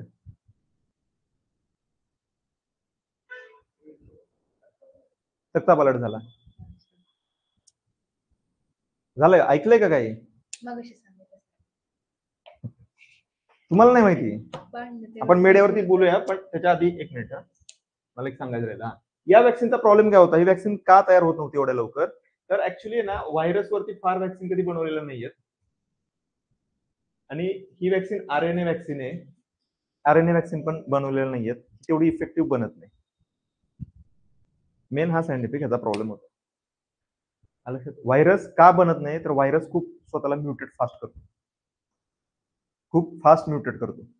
ते व्हॅरियंट खूप जास्त असतात, वेगवेगळे व्हॅरियंट येतात. तुम्ही एकासाठी बनवलं, त्यांनी त्याच्यावरती चेंज केला, कारण तो पण आपण त्याला मारण्यासाठी आपण काय बनवलं, तो त्याच्यावरती चेंज करतो स्वतःला आणि त्याच्या अगेन्स्ट काहीतरी बनवतो.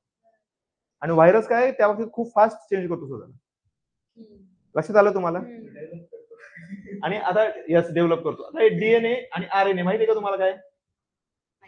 आता नसेल तर हे मी नाही सांगू शकत, नाही मग सायन्सचा क्लास होईल. ठीक आहे, पण हे तुम्हाला वाचायचंय कारण महत्वाचं आहे. ठीक आहे, पुढे लिहून घ्या. हा जो UNDP आहे तो दरवर्षी रिलीज करतो HDR मध्ये जो असतो HDI, ह्युमन डेव्हलपमेंट इंडेक्स, मानव विकास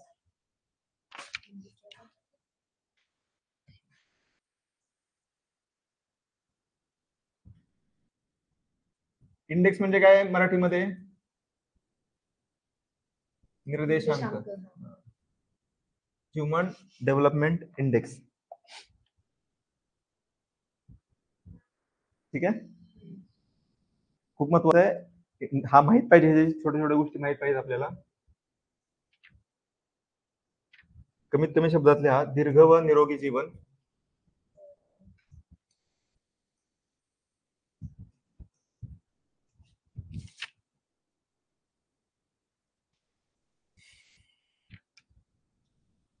ज्ञानाची सुगमता दुसरा, म्हणजे शिक्षण इन शॉर्ट थोडक्यात. आणि थर्ड आहे चांगले राहणीमान.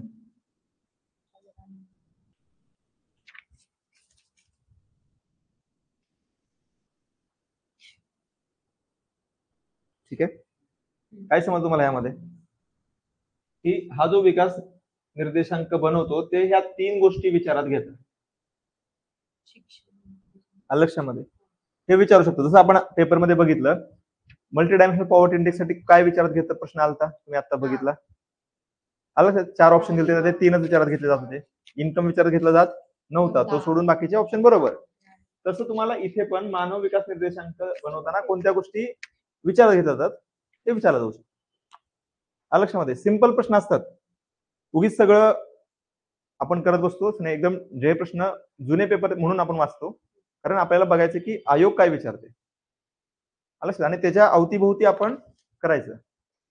लक्षात, जो ज्या टॉपिकवर आयोग विचारतं त्या टॉपिकच्या थोडं आजूबाजूला बघायचं, थोडं एक्स्ट्राची माहिती बघायची.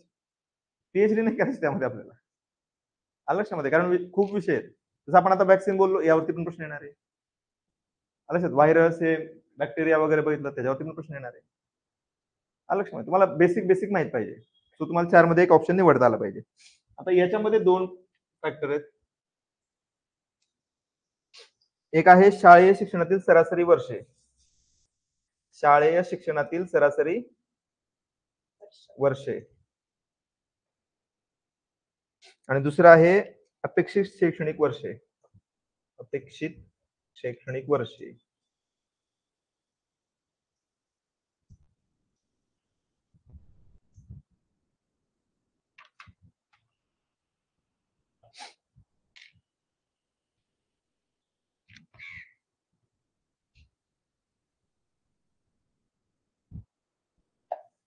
आता याचं काय करतं, हा इंडेक्स काय करतो, म्हणजे UNDP आहे तो पूर्ण जगाचा डेटा गोळा करणार. त्यामुळे त्याचे काय करणार की यांचं आरोग्य किती आहे. मग त्यांनी काय लिहिलंय, सरासरी आयुष्य मॅक्सिमम किती, 85. ठीक आहे, लिहून घ्या, माहित आहे सगळं. ठीक आहे, आणि 20 मिनिमम, म्हणजे मॅक्सिमम जिथं आहे त्याला ते फुल पॉइंट्स, फुल मार्क्स. ज्या सरासरी आयुष्यमान म्हणजे काय, की माणूस जन्माला आल्यानंतर त्याचं त्या देशामध्ये किती वर्षापर्यंत जगणार, काही नाही झालं मध्ये नॉर्मल, तर तो किती वर्ष जगतो, तर त्याचं मॅक्सिमम 85. ह्याच्यावरती पण जाऊ शकतात, पण सरासरी, आणि मिनिमम 20. तर ज्याला जिथं 20 सरासरी आयुर्मान एखाद्या देशात जर का 50 असेल तर त्याला पॉईंट्स कमी मिळणार, 70 असेल तर त्याला थोडे जास्त पॉईंट मिळणार, 40 असेल तर त्यापेक्षा कमी पॉईंट्स मिळणार. लक्षात. सो प्रत्येक देशाचं काय करणार, ते दीर्घ आणि निरोगी जीवन पॉईंट्स देणार त्याला, आणि त्यानुसार त्या प्रत्येक देशाला पॉईंट्स देणार, ते किती पॉईंट्स आहेत त्याला. त्यानंतर शिक्षणाची सुगमता या कॅटेगरीमध्ये ते सरासरी वर्ष किती मुलगा शिकतोय आणि त्याची किती शैक्षणिक वर्ष पूर्ण होत आहेत लक्षामध्ये, याच्यावरती ते पॉईंट्स देणार. ज्या देशात सर्वात जास्त होत आहे त्याला जास्त पॉईंट देणार. लक्षामध्ये. तिसरं काय, चांगले राहणीमान. आता तुम्ही आता ऑब्झर्व करा की हेच पॉइंट कुठे होते, आपण आधी जे बघितलं ते, हे सब एक ही आहे लक्षामध्ये. तर थोडेफार चेंजेस आहेत ते तुम्हाला माहित पाहिजे, जसं की इथं हा पॉइंट आलेला आहे लक्षामध्ये. आता चांगले राहणीमानसाठी ते काय, चांगले राहणीमान ठरवणार कसं, आता आपण मागे जे बघितलं त्यामध्ये काय काय चेक करत होते चांगल्या राहणीमानामध्ये.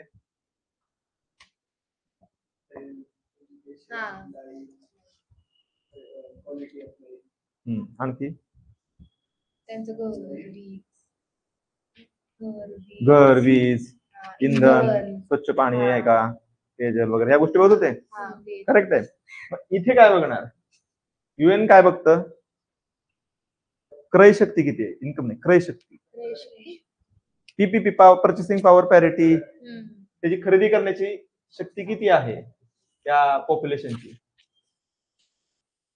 ठीक आहे, म्हणजे दरडोई क्रय शक्ती म्हणू आपण याला, दरडोई क्रय शक्ती, प्रत्येक व्यक्तीची किती क्रय शक्ती आहे.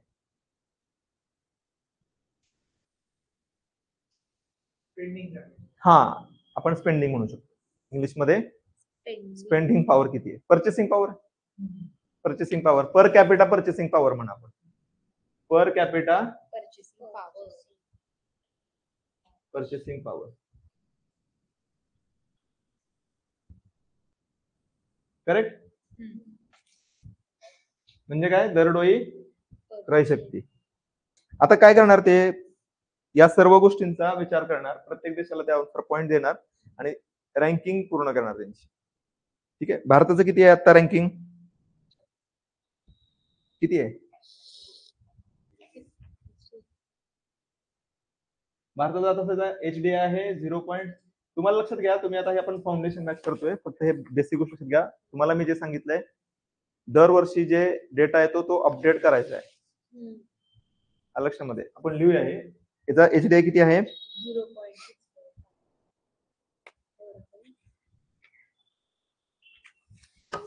आणि हा मोजतात 0 to 1 मध्ये.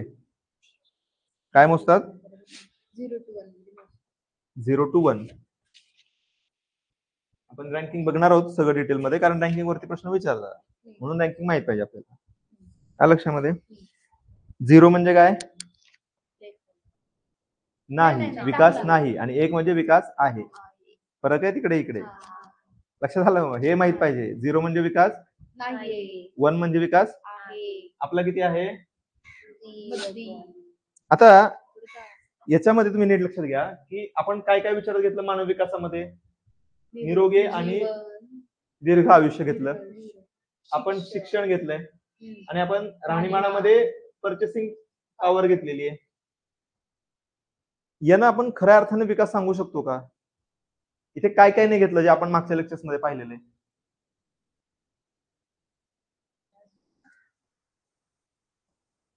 म्हणजे कोणत्या गोष्टीत असा की ज्याचा इथं विचार नाही झालेला.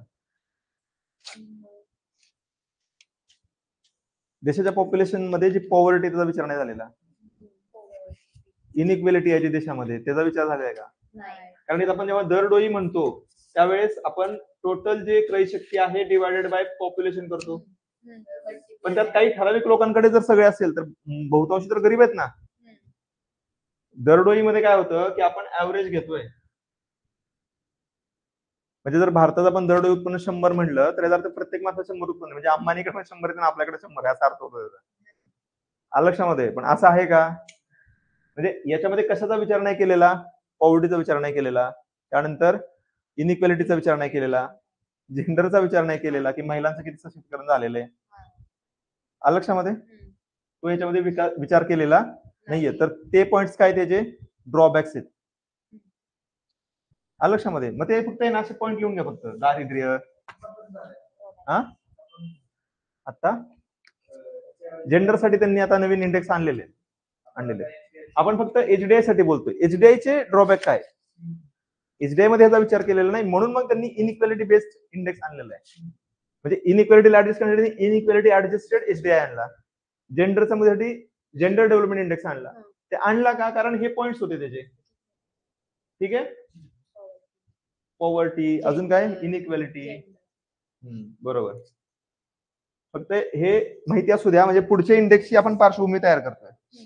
ठीक आहे, वुमन डेव्हलपमेंटचा विचार नाही केलेला, सिक्युरिटीचा विचार नाही केलेला. आता हे तिघांवरनं जे काढली जाते, इथे एक लक्षात घ्या, या तिघांचा जॉमेट्रिक मीन वापरला जातो. कोणता, जॉमेट्रिक मीन माहिती आहे ना काय असतं का, मॅथ्सचा क्लास करायचा. जॉमेट्रिक मीन काय, मीन म्हणजे काय, ऍव्हरेज आणि मीन मध्ये फरक आहे. Average होमवर्क आता तुमच्यासाठी सगळ्या गोष्टी तुम्हाला होमवर्क येतात. बरं, जॉमेट्रिक मीन आणखी कसला मीन असतो? अरिथमॅटिक मीन पण असतो. Arithmetic mean, तुम्हाला नाही झालेलं हे हा? Geometric mean. अरिथमॅटिक मीन आहे, नाही माहित. 2 4 6 ह्याचा अरिथमॅटिक मीन काय येणार? नॉर्मल ऍडिशन करायची. Addition पण करायची. जॉमेट्रिकला काय आहे? आम्हाला नाही ते. जॉमेट्रिकला काय आहे? आयोग बदलं काहीच नाही. आयोग विचारत Lead नाही. म्हणून ऐका, आयोग विचारत नाही. पण जर तुम्हाला करायचं असेल म्हणून सांगतो, सपोज 4 आहेत, 2 4 8 आहे, यांची मल्टिप्लिकेशन आणि 3 संख्या आहेत, तर क्यूब रूट काढायचं नाही. आहे. झालंय 10वी 12वी पास आहे ना? कोरोना झालंय. कोरोना बॅच आहे का? आम्हाला पोर्शन रिड्यूस होता, म्हणजे दिली पेपर आम्ही. तर हे झालं जॉमेट्रिक मीन. आलं लक्षामध्ये? खरंच माहिती आहे तुम्हाला? आता आहे आम्हाला नाही माहित. जॉमेट्रिक मीन आहे तुम्हाला आता? नाही आज नाही. अरिथमॅटिक तुमच्याकडे आता आहे? आम्हाला शिकवलं. जॉमेट्रिक मीन खरंच नाही झालेलं तुमचं? खरंच ना, आमचं रिड्यूस बरं. झालं. 9वीत तर काय शिकलोच नाही आम्ही. 10वी रिड्यूस 70% होतं. सिलेबस का? हा. म्हणजे सगळ्यांना पास केलंय का असं? नाही पेपर घेतले. फक्त सिलेबस 9वी पास केले. तुम्हाला तर काही दिवसांनी असं जॉबच्या वेळेस असं विचारतील की कोरोना बॅच आहे का सांगा. काय सांगायचं? हा. ठीक आहे? असू द्या, तुम्हाला लक्षात ठेवायचंय याचा कॅल्क्युलेशन साठी जॉमेट्रिक मीनचा वापर करतात. एवढं लक्षात ठेवा. कॅल्क्युलेशन साठी जॉमेट्रिक मीनचा वापर करतात. हे सगळे कीवर्ड आहे, यावरती प्रश्न आयोग विचारू शकतो. आता ह्याच्यामध्ये ना थीम्स वगैरे असतात. आपल्याला काय, जेव्हा तुम्ही स्टडी करणार आहे तेव्हा प्रत्येक वर्षाच्या थीम आहेत, मागच्या 5-10 वर्षाचे तुम्हाला पाठ करायचे. पाठ म्हणजे तुम्हाला माहित पाहिजे, असं ऑप्शन दिसला की तुम्ही टिक करू शकला पाहिजे. 2025 ची थीम लिहा. हार्नेसिंग थीम फॉर, असं लिहितं थीम. ठीक आहे, 2025 लिहा आणि पुढे लिहा theme for 2025 harnessing. Harness to harness म्हणजे माहिती आहे ना? ठीक आहे, सांगतो. Harnessing digital transformation. Harnessing digital transformation. Digital transformation तर माहिती आहे? डिजिटल माहिती आहे? ट्रान्सफॉर्मेशन माहिती आहे? Digital transformation to advance human development.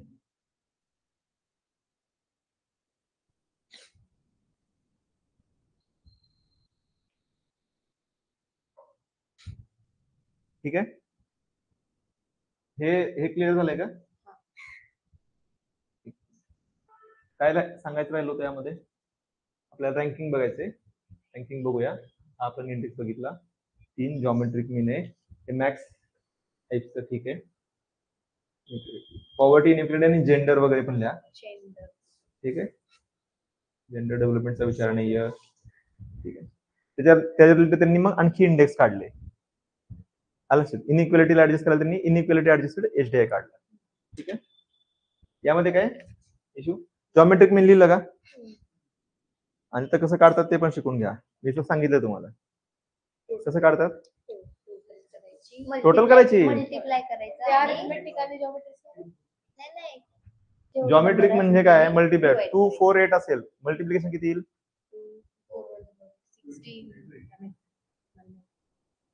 मी तुम्हाला सिंपल प्रश्न विचारू का? सिंपल प्रश्न विचारू का? 64. आणि त्याचा क्यूब रूट काय येईल? 64. 4 चा क्यूब किती? 16. क्यूब इन द स्क्वेअर येतो 16. क्यूब 64.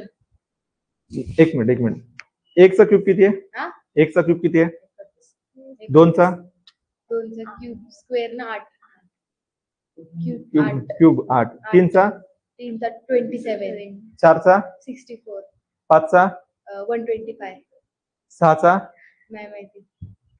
7 8 9 विचारच नाही. केलं असं करा करा, तुम्हाला पाहिजे हे. कारण कसं आहे, जेव्हा तुम्ही बँकिंग वगैरे करणार ना, लय काम.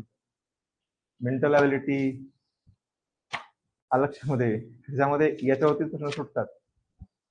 काय करा तुम्ही माहितीये का, क्यूब आणि स्क्वेअर 1 ते 30 पर्यंतचे, क्यूब तुम्ही ऍटलीस्ट 10 पर्यंत करा लक्षामध्ये. समजते? आणि स्क्वेअर 30 पर्यंत करा. तसं माझा 7चा क्यूब सांगितला, 343 सांगता आलं पाहिजे, माहित पाहिजे. 8चा 512 माहित पाहिजे लक्षामध्ये. 9चा 729 माहित पाहिजे. हा कॅल्क्युलेटर हा, म्हणजे ठीक आहे, पण आता लक्षात घ्या, मी हे म्हणत नाही तुम्हाला, तुम्हाला हे माहित पाहिजे, कारण तुम्हाला एक्झाम मध्ये विचार, एक्झाम मध्ये कॅल्क्युलेटर नाही मिळत. लक्षामध्ये असो, माहिती पाहिजे रे, माहिती पाहिजे. असो, इथपर्यंत क्लिअर झाले? करून घ्या. काय करताल तुम्ही? स्क्वेअर 1 ते 30 रोज पाहिजे, रोट्टा झाले पाहिजेत. 24चा किती स्क्वेअर? ठीक आहे. 25चा किती सांगा? 25चा 625. मग याचा किती असेल?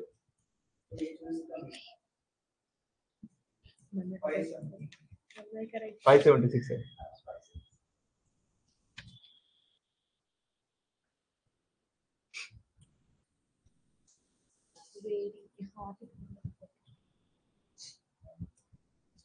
हा आपला सगळीकडनं फिरून येईल क्लास. मॅथमॅटिक्स पण होतंय, बायोलॉजी पण होतंय.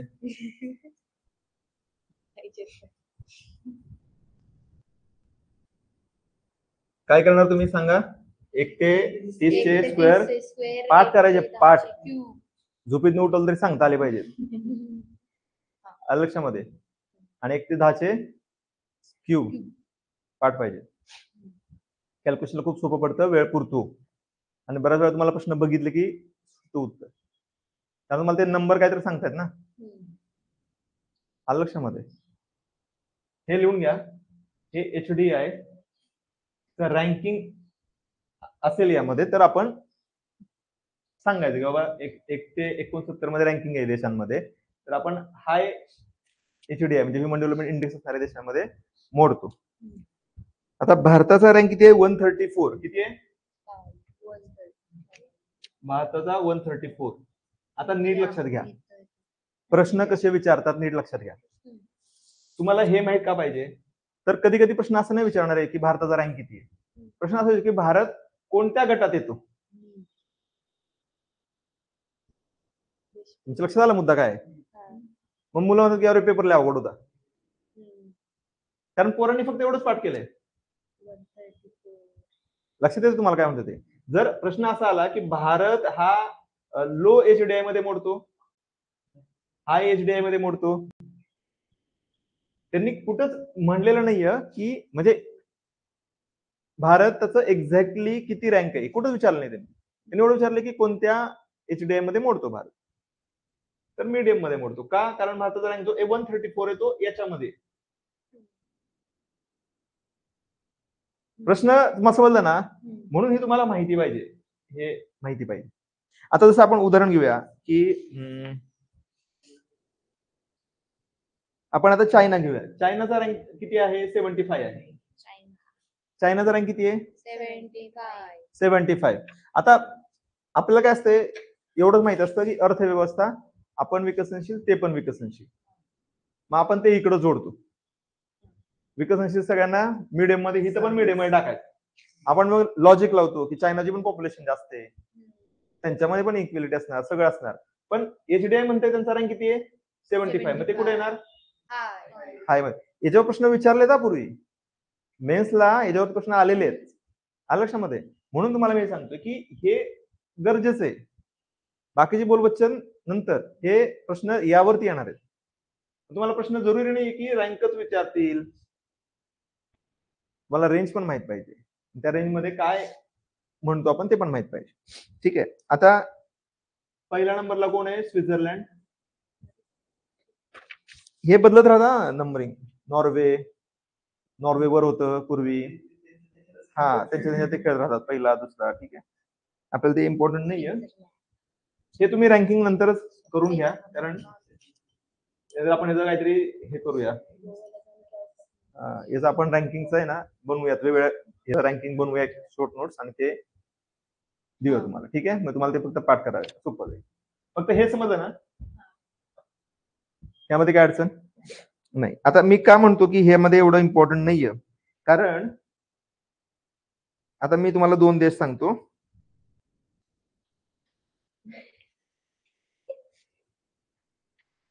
Sri Lanka, Iran,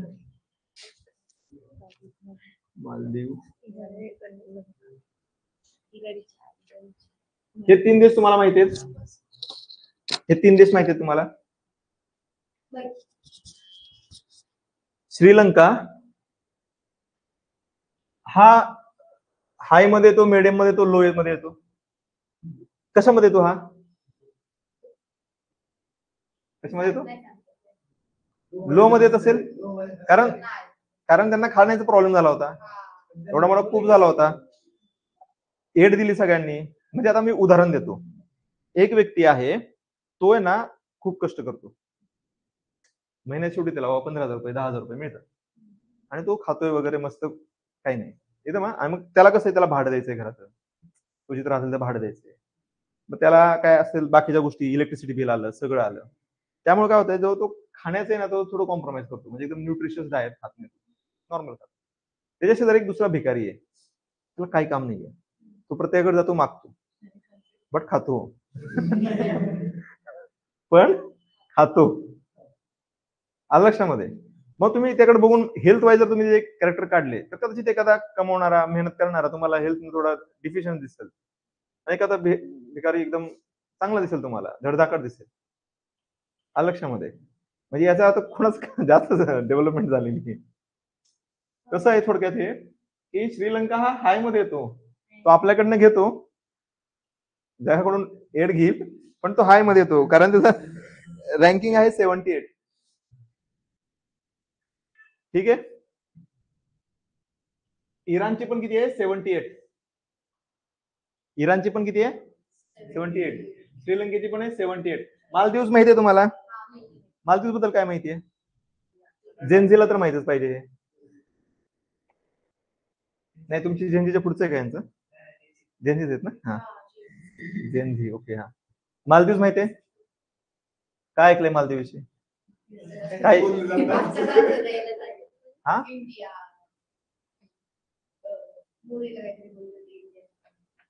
okay. हा हा, तुम्ही काय ऐकलं ह्या विषयात, मला सांगा बरं. असं ऐकलं? Okay okay okay. ठीक आहे. आता लक्षात घ्या, हा मालदीव एक देश आहे ज्याला स्वतःच प्यायचं पाणी पण नाही. हा, पूर्ण टुरिझम वरती इकॉनॉमी आहे त्यांची. आता टुरिझम म्हणजे काय, की भरोशावरती दुसरे. करेक्ट आहे. त्यामध्ये पण त्यांना स्वतःच पिण्याचं पाणी नाही, म्हणजे जर त्यांनी कोणी त्यांचं पिण्याचं पाणी बंद केलं फॉर एक्झाम्पल, तर टुरिझम तर कसं चालणार आहे? करेक्ट आहे. तिथं बेड्स आहेत, त्यांचे स्वतःचे काही विमान नाही आहेत, तर ती त्यांची, या बेटावर काय झालं तर तिथं हॉस्पिटल, तिथं एअर अँब्युलन्स लागते, कारण बेट आहेत छोटी छोटी छोटी, आणि त्यांच्याकडे स्वतःची विमानच नाहीये. मग ती सेवा कोण पुरवणार? भारत. त्यांना पिण्याच्या पाण्याचा प्रॉब्लेम आहे, पुरवणार कोण? भारत. तर सब कुछ मिल रहा है. भारताचं बजेट असतं, जुन्या काळापासूनच आहे.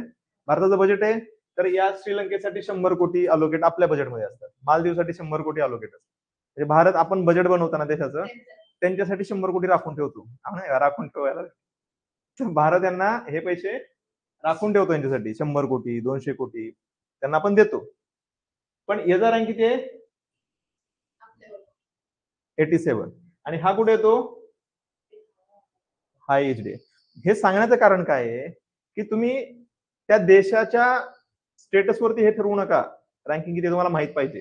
जर तुम्हाला विचारलं की बाबा हे तीन दिलं, श्रीलंका, इराण आणि मालदीव हाय एचडीआय मध्ये येतात, तुम्ही म्हणाल एक वेळ हे 2 येतील, पण इराणमध्ये तर एक प्रकारे पॉलिटिकल इन्स्टॅबिलिटीज आहे, एक प्रकारे तिथे एवढे कायम आंदोलन होत असतात, नाही का, भांडणं असतात इस्रायल बरोबर वगैरे. तुम्ही म्हणणार नाही हा ऑप्शन चुकीचा आहे. नाही, रिपोर्ट काय सांगतो? रिअलिटीशी काय देणे घेणे नाही. कागदावर काय लिहिलंय? जिवंत. वीर चोरीला गेली म्हणजे वीर चोरीला गेली. वीर चोरीला जाते का? नाही. पण कागदावर असेल तर गेली. लक्षामध्ये लक्षामध्ये. सो आपल्याला हे रँकिंग माहिती पाहिजे. हा मूवी होता एक मराठी यामध्ये. हा हा. तर तू मेलेला आहे तर मेलेला आहे. तो स्वतः येऊन म्हणला मी जिवंत आहे. कागदावर लिहिलंय का? मेलेला आहे. ठीक आहे. हे तर ह्या गोष्टी माहित असू द्या. आपण आपला एच डे किती लिहिला होता? 63645. ठीक आहे. आता लेटेस्ट वाला तो 0.644 आहे बरं का. त्याच्या आधी 645 होता. असू द्या, नका चेंज करू नका. तो पण बरोबर आहे.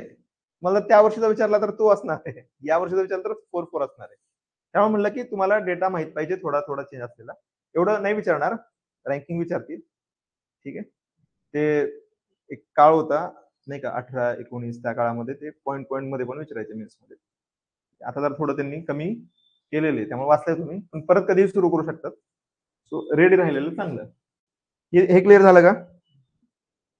रँकिंग मध्ये आपल्याला काय करायचंय? विचार नाही करायचं. जे माहिती आहे ते पाठ करायचंय. आपल्याला हे माहित पाहिजे, डोकं नाही लावायचं. एक्झाम मध्ये काय होतं, बऱ्याच वेळा नाही तिथं आपण डोकं लावतो. आलं लक्षात? आणि आपल्याला काय वाटतं की आपल्याला जे माहिती आहे तेच बरोबर आहे. पण जर तुम्ही नीट विचार केला तर जे क्रायटेरिया विचारात घेतलेत, त्यामध्ये काय एज्युकेशन, स्कूलिंग घेतलेलं आहे विचारामध्ये. ठीक आहे. त्यांची तर त्यांनी लिहिलं असेल. आणि बरं, डेटा कोणाकडनं घेणार? हे त्याच देशाला विचारणार, तुमची तर स्कूलिंग किती होतं, मग ते सांगणार आमच्या तर भरपूर होते. लक्षात झालं का? डेटा ते स्वतःहून जाऊन थोडीच कलेक्ट करतायत. ते त्या देशाला विचारणार आहेत की तुमच्या इथं शिक्षण किती वर्ष होत आहे. ते त्या देशाला विचारणार तुमच्या इथं सरासरी आयुर्मान किती आहे. लक्षात आहे का? ते त्या देशाला विचारणार की पर्चेसिंग पॉवर किती तुमच्या इथे. हा, आलं लक्षामध्ये? आणि मग हे एवढे फ्लॉड रिपोर्ट असतात. आणि याचा वापर कशासाठी केला जातो? सपोज भारताचा डेव्हलपमेंट इंडेक्स खाली, मग ते भारताला म्हणणार की जसं आता भारताने मध्यंतरी मार्स मिशन आपण सक्सेसफुल केलं. मार्स म्हणजे कोणता ग्रह? कन्फ्युजन काय आहे? कन्फ्युजन काय आहे? मूवी पण बनवलाय याच्यावरती. बनवलाय ना. मंगळ खूप कामाचं आहे. आपल्या ऍस्ट्रॉलॉजी मध्ये पण मंगळ दोष असतो. लक्षात. इकडे पण सायन्स मध्ये पण मंगळ महत्वाचा. ठीक आहे. आता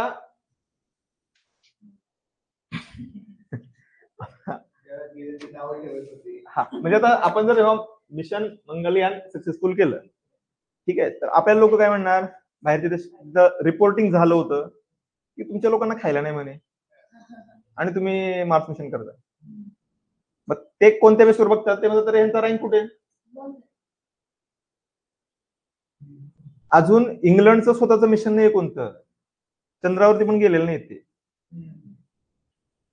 युके स्वतः अजून चंद्रावर गेलेलं नाही. हा, लक्षामध्ये. सो जलन राहते ना. हा, लक्षामध्ये.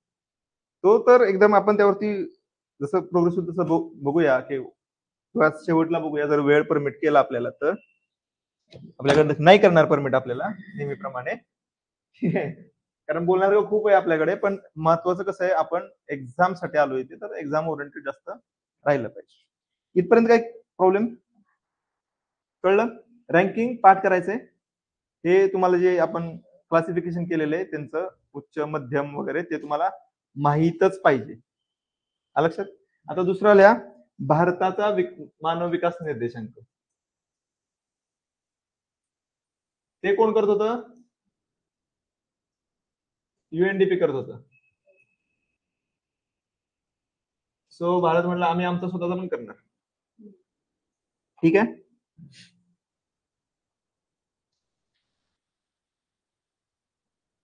आता लक्षात ठेवा, दीर्घ निरोगी जीवन सेम आहे. दुसरं, ज्ञानाची सुगमता सेम आहे. तिसऱ्यामध्ये चांगली राहणीमान सेम आहे. फरक काय आहे? तिथं आपण काय विचार केला होता? क्रय शक्ती. इथे काय केलाय? उपभोग खर्च. शब्द बदललाय, आहे तेच, शब्द बदललाय. तर ते तिसऱ्यामध्ये ना फक्त किंवा तिसरा पॉईंट फक्त लिहा, बाकीचे दोन सेम आहेत असं लिहा. पहिले दोन पॅरामीटर सेम आहेत, तिसरा पॅरामीटर आहे तिथे लिहा मासिक दरडोई उपभोग खर्च.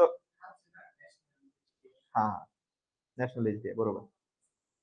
याच्यावर तुम्हाला मेन्स मध्ये प्रश्न येऊ शकतो. ठीक आहे, पण ठीक आहे, रायटिंग मध्ये आलं तर 100% प्रश्न विचारणार आहे. आणि एमसीक्यू वाली जरी राहिली, हे बघा डोक्यात धरून चला की चेंज होणार आहे, पण नाही चेंज झाला, कारण आपली तर आंदोलनाची परंपरा आहे. ठीक आहे, आम्हाला अशीच एक्झाम पाहिजे, आम्ही एवढं वर्ष अभ्यास केलाय, त्याचं काय. ठीक आहे, सो तशी जर परंपरा चालू राहिली तर पुन्हा काय होऊ शकतं माहित नाही, पण प्रश्न हेच राहणार आहे, टॉपिक हेच राहणार आहे, फक्त तुम्हाला लिहावं लागेल. सो तिसरा पॉईंट कोणता होता? मासिक दरडोई उपभोग खर्च. तिकडे दरडोई क्रय शक्ती होते, इथे काय दरडोई उपभोग खर्च, कन्झम्पशन एक्सपेंडिचर. करेक्ट. आता याचं नाव काय? स्टेट ऑफ ह्युमन डेव्हलपमेंट रिपोर्टचं नाव आहे. ठीक आहे, ते काय नका लिहू सध्या. पहिला रँक जनरली केरळचा असतो आपल्या इथं, लक्षामध्ये जनरली केरळचा असतो. आता त्यामध्ये पण बऱ्याच गोष्टी आहेत, आणि भारताचा रँक बऱ्यापैकी खालचा आहे, लास्टचा छत्तीसगडचा आहे. पहिले 1-2 आणि शेवटचे 1-2 माहिती पाहिजेत, प्रश्न विचारला जातो. तसाच महाराष्ट्राने सुद्धा महाराष्ट्राचा मानव विकास अहवाल जारी केलेला आहे, पण तो सेम टू सेम वरच्या सरकारचा आहे. सेम क्रायटेरिया यूज केला जातो, जो की भारताच्या मानव विकासासाठी केला जातो. क्रायटेरिया आहे तो सेमच राहिलेला आहे. इथे काय केले जाते? जिल्हे विभागले जाते, जिल्हा वाईज. ठीक आहे, भारत जेव्हा करतो तेव्हा तो काय करणार? स्टेट वाईज करणार. तर आपण इथे रँकिंग वगैरे जे आहेत, पॉईंट मध्ये नंबर ते लिहिण्यापेक्षा आपण ते स्टेट्स बनवूया आणि जरूरत नव्हे. ठीक आहे, ते जास्त सगळ्यांचंच एकत्र तुम्हाला मिळून जाईल. पहिले टॉप 2 वगैरे ते तुम्ही परत लक्षात ठेवा. पुढचं इनइक्वेलिटी ऍडजस्टेड HDI.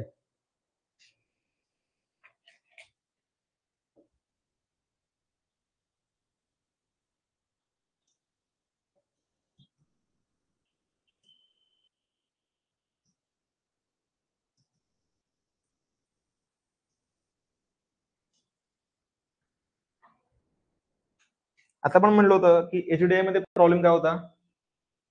पॉवर्टी विचारात घेत नाही, इनइक्वेलिटी घेत नाही, जेंडर विचारात घेत नाही. म्हणजे खऱ्या अर्थानं तो डेव्हलपमेंट रिपोर्ट नाहीये. खऱ्या अर्थानं आहे का तो? नाहीये.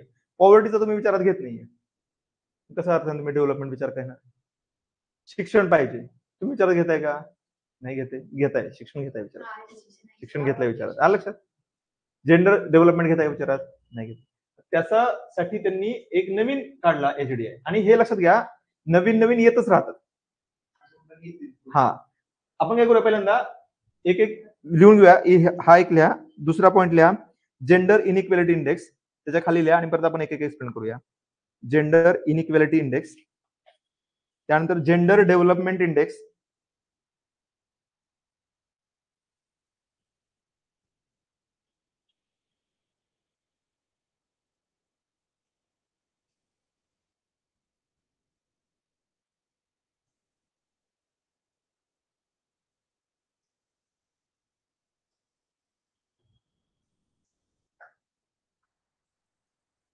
Gender empowerment index. ठीक आहे, यांना हे इंडेक्स बनवायचंच पेमेंट मिळतं बरं का, त्यामुळे ते बनवत असतात नवीन नवीन इंडेक्स. लक्षामध्ये.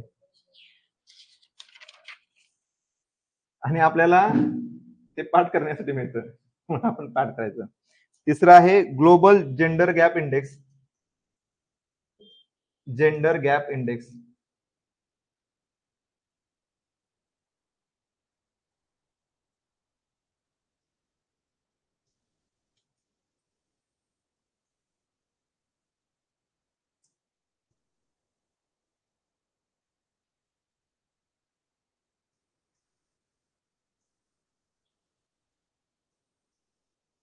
आणि शेवटचं आहे प्लॅनेटरी प्रेशर्स ऍडजस्टेड HDI.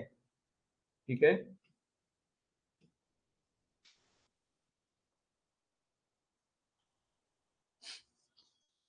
आयोग प्रश्न काही विचारू शकतं, म्हणजे चढत्या क्रमानं लावा, त्याच्या स्थापनेनुसार, सुरुवात केलेल्या ह्याच्यानुसार, तर चला आपल्याला हे माहित पाहिजे, हे लेटेस्ट वाला ऍडिशन 2020 पासून सुरू झाला. ठीक आहे, तर आपण आता ह्यामध्ये बघूया inequality adjusted HDI. Inequality adjusted HDI. ठीक आहे, वेळ आहे ना आपल्याकडे? नाही. पेपर एवढे. ओके, आपण एवढंच फक्त बघूया. यामध्ये केलेलं काय असणार आहे? इनइक्वालिटी जे आहे देशांमध्ये त्याचा विचार घेतलेला आहे की कुठल्या देशामध्ये किती इनइक्वालिटी आहे, आणि त्यानुसार आपण हे लिहा. इंडियाचा रँक आहे याच्यानुसार IHDI नुसार 118 आणि पॉइंट्स आहे 0.44444 आणि एक रँकला आहे आइसलंड. मगाशी कोण होतं? स्वित्झर्लंड. आणि ते स्वित्झर्लंड आता आहे 4 नंबरला इनइक्वालिटी ऍडजस्ट केली की. ठीक आहे, सो इकडे आपण स्वित्झर्लंड लिहितो, इकडे 1 नंबर आहे आइसलंड, दुसरा आहे नॉर्वे, तिसरा आहे डेन्मार्क, चौथा आहे स्वित्झर्लंड, पाचवा आहे फिनलंड. हा फिनलंड. मला एक सांगा, एक जीके म्हणून, या देशाचा मेन व्यवसाय कोणता आहे? होमवर्क म्हणून तुम्हाला सांगतो. हा काय तुम्हाला डेन्मार्कचा इकॉनॉमी कशावरती बेस्ड आहे ते तुम्हाला कळतं. हा ठीक आहे, शोधा ना तुम्ही, होमवर्क उद्या करून आणा एवढं. ठीक आहे, यामध्ये काय प्रॉब्लेम? आपल्याला अजून बाकीचे शोधायचे, तुम्हाला जायचंय नाही? कसला पेपर आहे उद्या? इंटरनल आहे का? इंटरनल चालू आहे. ओके ओके ओके ओके, ठीक आहे. मग हे आपण उद्या घेऊया, जेंडर डेव्हलपमेंट इंडेक्स. हे घेण्यामागे एवढंच कारण आहे की हे विचारतात, आपल्याला इम्पॉर्टंट आहे विचारणं. जे विचारतात तेच आपल्याला करायचंय, बाकीच्या गोष्टी सेकंडरी आहेत. गप्पा मारायला खूप आहेत आपल्याकडे, पण हे महत्वाचं. ठीक आहे, चालेल, डन करू आपण इथे आज. ठीक आहे, काय अडचण आहे का ह्याच्यामध्ये? काही अडचण? हा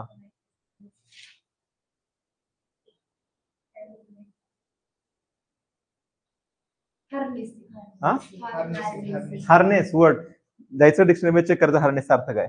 चला